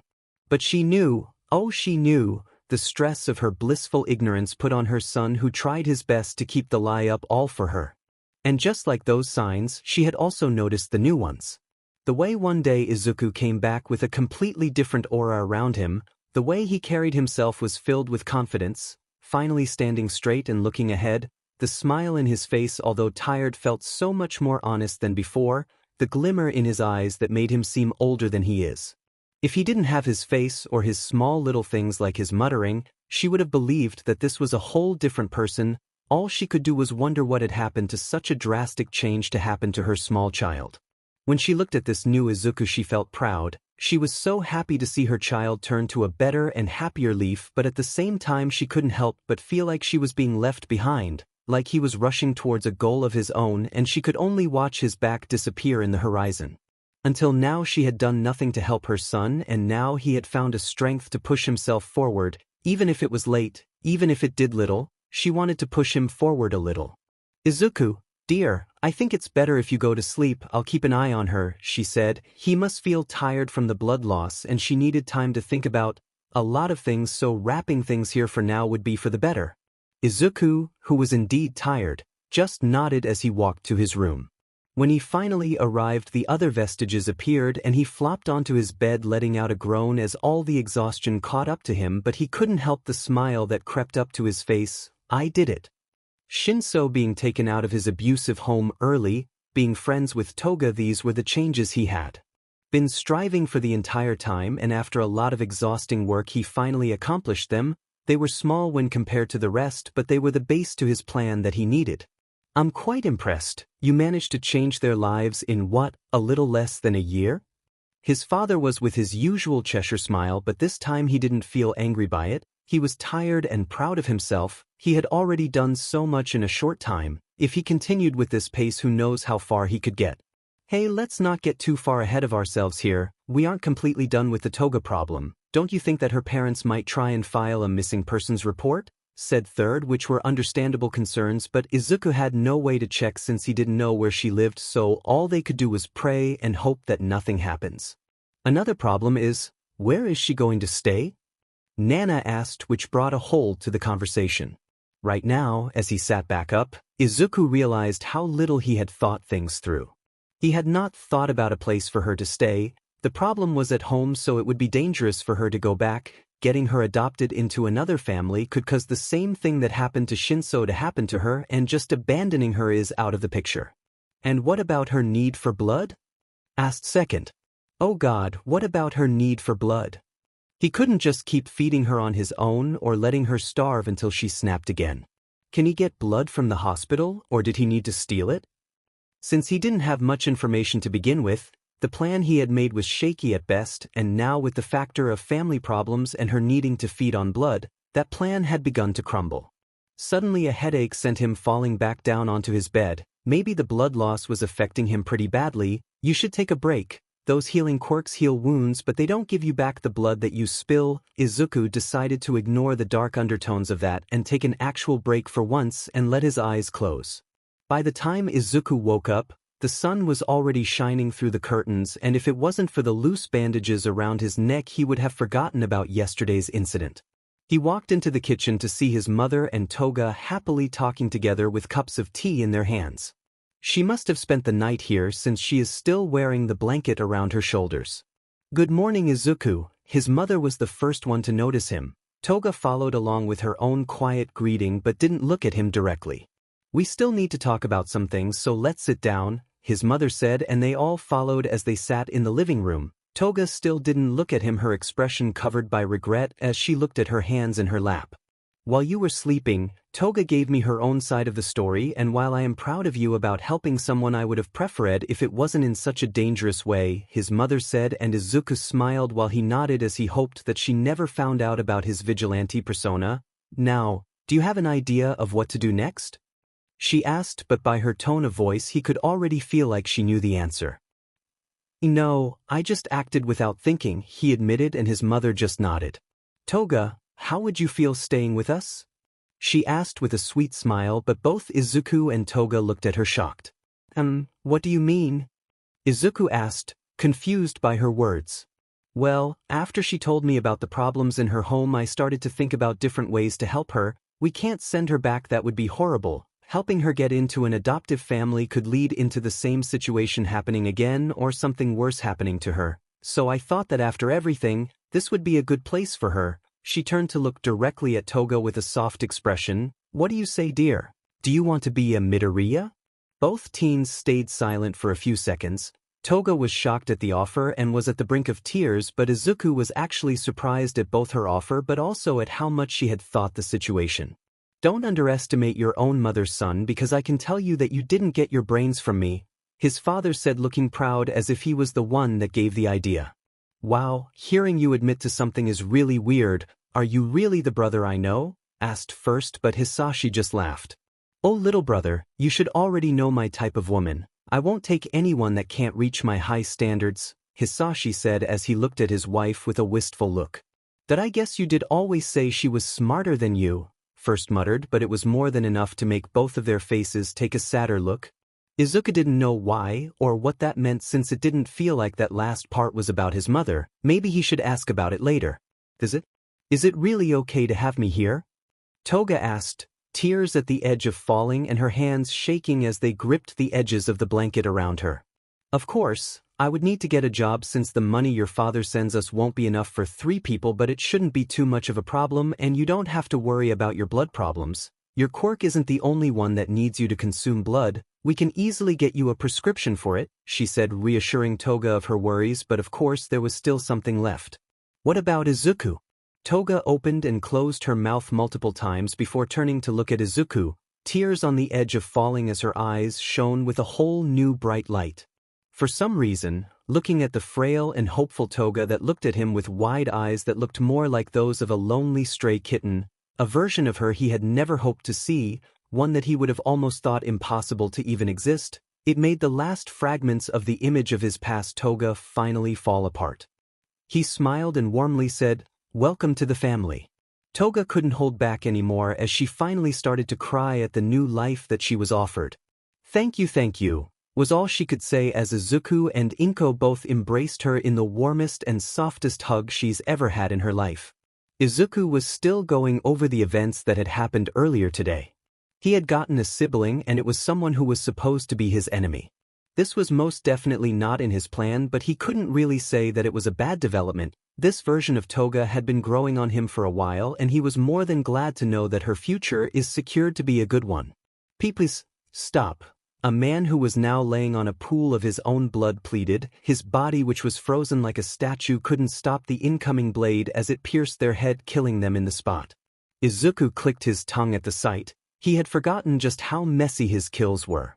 Are you going to keep watching, or do you need something? The man with the various blade weapons said, his blood-red scarf fluttering in the cold night wind, his ugly face turning to look at Izuku, who was wearing a different outfit tonight as his usual one was dirty. This time, he was wearing a black hoodie making his silhouette mix with the shadows, a dark blue face mask, and even if they were still stained in blood, his weighted gloves, knee pads and his steel-toed shoes. You took your time with that one. Guess you're not as good as they say, Izuku jokingly said as his eyes shone with a slight red hue as he looked down at the infamous hero killer. The man just glared at Izuku. You are a mere child. I suggest that you leave if you know what's good for you, he simply said.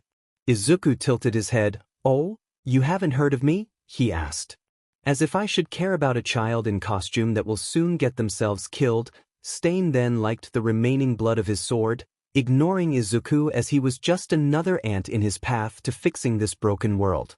And here I was hoping we could get a nice little conversation before we began, Izuku said before he turned into a red lightning as he shot down. Stain sensed the incoming attack as quickly dodged back as a downward kick hit right where he had stood, making a small crater on the floor.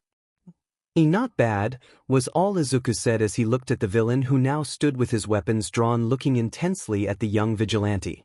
A moment ago, when he looked at the kid, he could feel no kind of danger from him, so he had chosen to ignore him, but after his first strike, that child's entire aura changed as if he was a sword that had been drawn from its scabbard. He could feel that this kid wasn't normal. In the alley that both of them stood in, under the watchful eye of the moon, they both knew that only one person was coming out of there alive. Izuku and Stain stared at each other in silence as they waited for the other to do the first move. Stain knew he couldn't underestimate that child. The speed and strength of his attack was not normal at all. It had even cracked the floor underneath him. If it had actually hit him, then he would have been badly injured, or even worse, he would need to give it his everything for this fight. Izuku was in his younger body, and only with the strengthening quirks could he use about 3% of OFA, but now he could not only use the other vestiges quirks but also the ones within AFO, and he had decided to wait for a better time to begin testing them out, and now it seemed like a perfect time to test a few combinations that he had in mind. In short, he was going to fight not with quality but with quantity. He was the first one to move as he shot towards the villain in a zigzag pattern, using the walls to boost his own jumps. Stain was no half-baked villain. He had already fought and killed multiple heroes, so his senses were top-notch, so when Izuku finally reached him with a fist ready, he was able to dodge it with a backflip, but the kid then did something that shocked him. From his knuckles, he sent out 2 long tendrils of black energy that wrapped around his leg, and just as he was about to twist it to get out of its grip did they begin to shine with red cracked lines, and from the tendrils another bunch of them shot out like thorns that dug into his leg, making escape impossible. Black whip and rivet stab. Then with a swing, Stain was dragged through the air and smashed to the ground face first, but Izuku wasn't done as he pulled again, dragging the villain against the floor, and with a boosted jump, flew into the air, dragging him along before spinning in the air and throwing him up. He then chased after him with great speed almost as if he was running on air, and then went for another swing at him. Float and airwalk. Seeing the incoming attack, Stain twisted his body making the fist only scratch his cheek. With another great display of flexibility did he contort his body to then use Izuku's as a propulsion board as he jumped away, landing on the roof of another building as he began to run away. Izuku sent out Balquip and latched onto the building as he chased after the villain. The clouds of smoke they passed by filling his nose with ash and dust. In the distance he could hear the cries of people and the laughs of rampaging villains. Stain quickly turned around and grimaced as he saw that Izuku followed closely. He then took out 3 of his knives and threw them at the boy, but this proved ineffective as he easily dodged them. Things like that were easy for him to dodge when compared to Stain's future self, and all for one who were on completely different ranks than this version of the villain, so fighting him was nothing more than a chore for him. Izuku's legs then suddenly were the main focus of the red lighting as he suddenly released a sudden burst of kinetic energy to fly forward and tackle Stain, making them fall back down into the streets. Fa Gene and spring-like limbs. Izuku jumped back as Stain tried to swing one of his swords at him but managed to evade it thanks to Danger Sense. He then quickly used Smokescreen to create a moment for him to breath, but it didn't last long as the villain threw more knives at him, which Izuku was able to dodge with Danger Sense or catch with Black Whip. The villain then rushed at him from the smoke and barely dodged his strike, which managed to cut a bit of his suit but thankfully didn't penetrate his skin.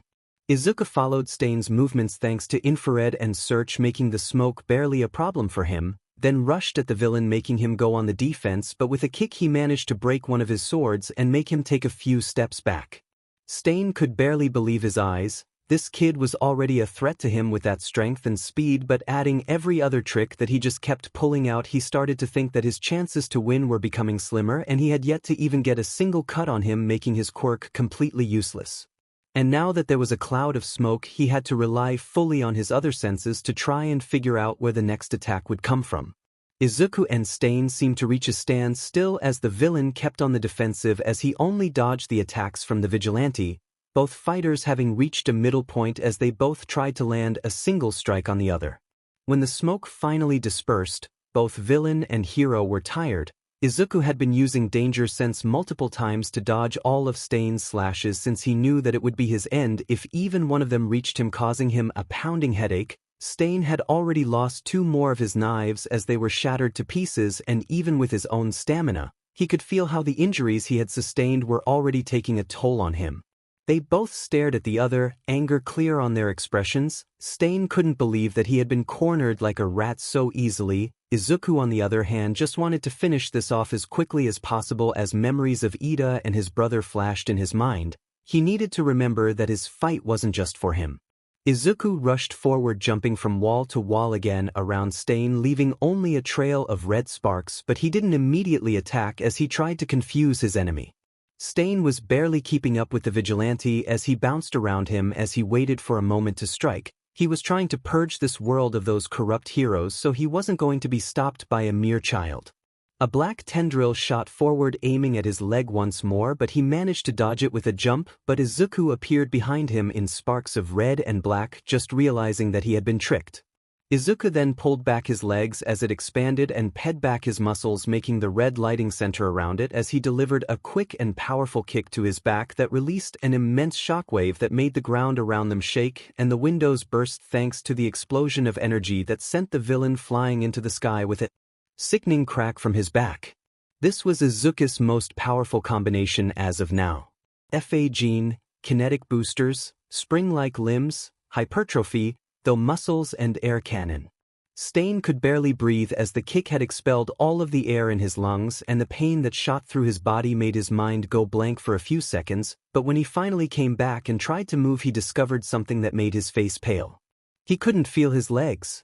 That bastard had done something to his spine, and no matter how hard he tried, he just couldn't make his legs move, and he could only glance back at the ground as he crashed against the ground with a loud splat. Izuku slowly approached the now disfigured body. That's right, even now he was still alive, but only barely. His arms and legs were bent and broken that he could see the bones jutting out of his own skin. A puddle of blood began to slowly grow around him.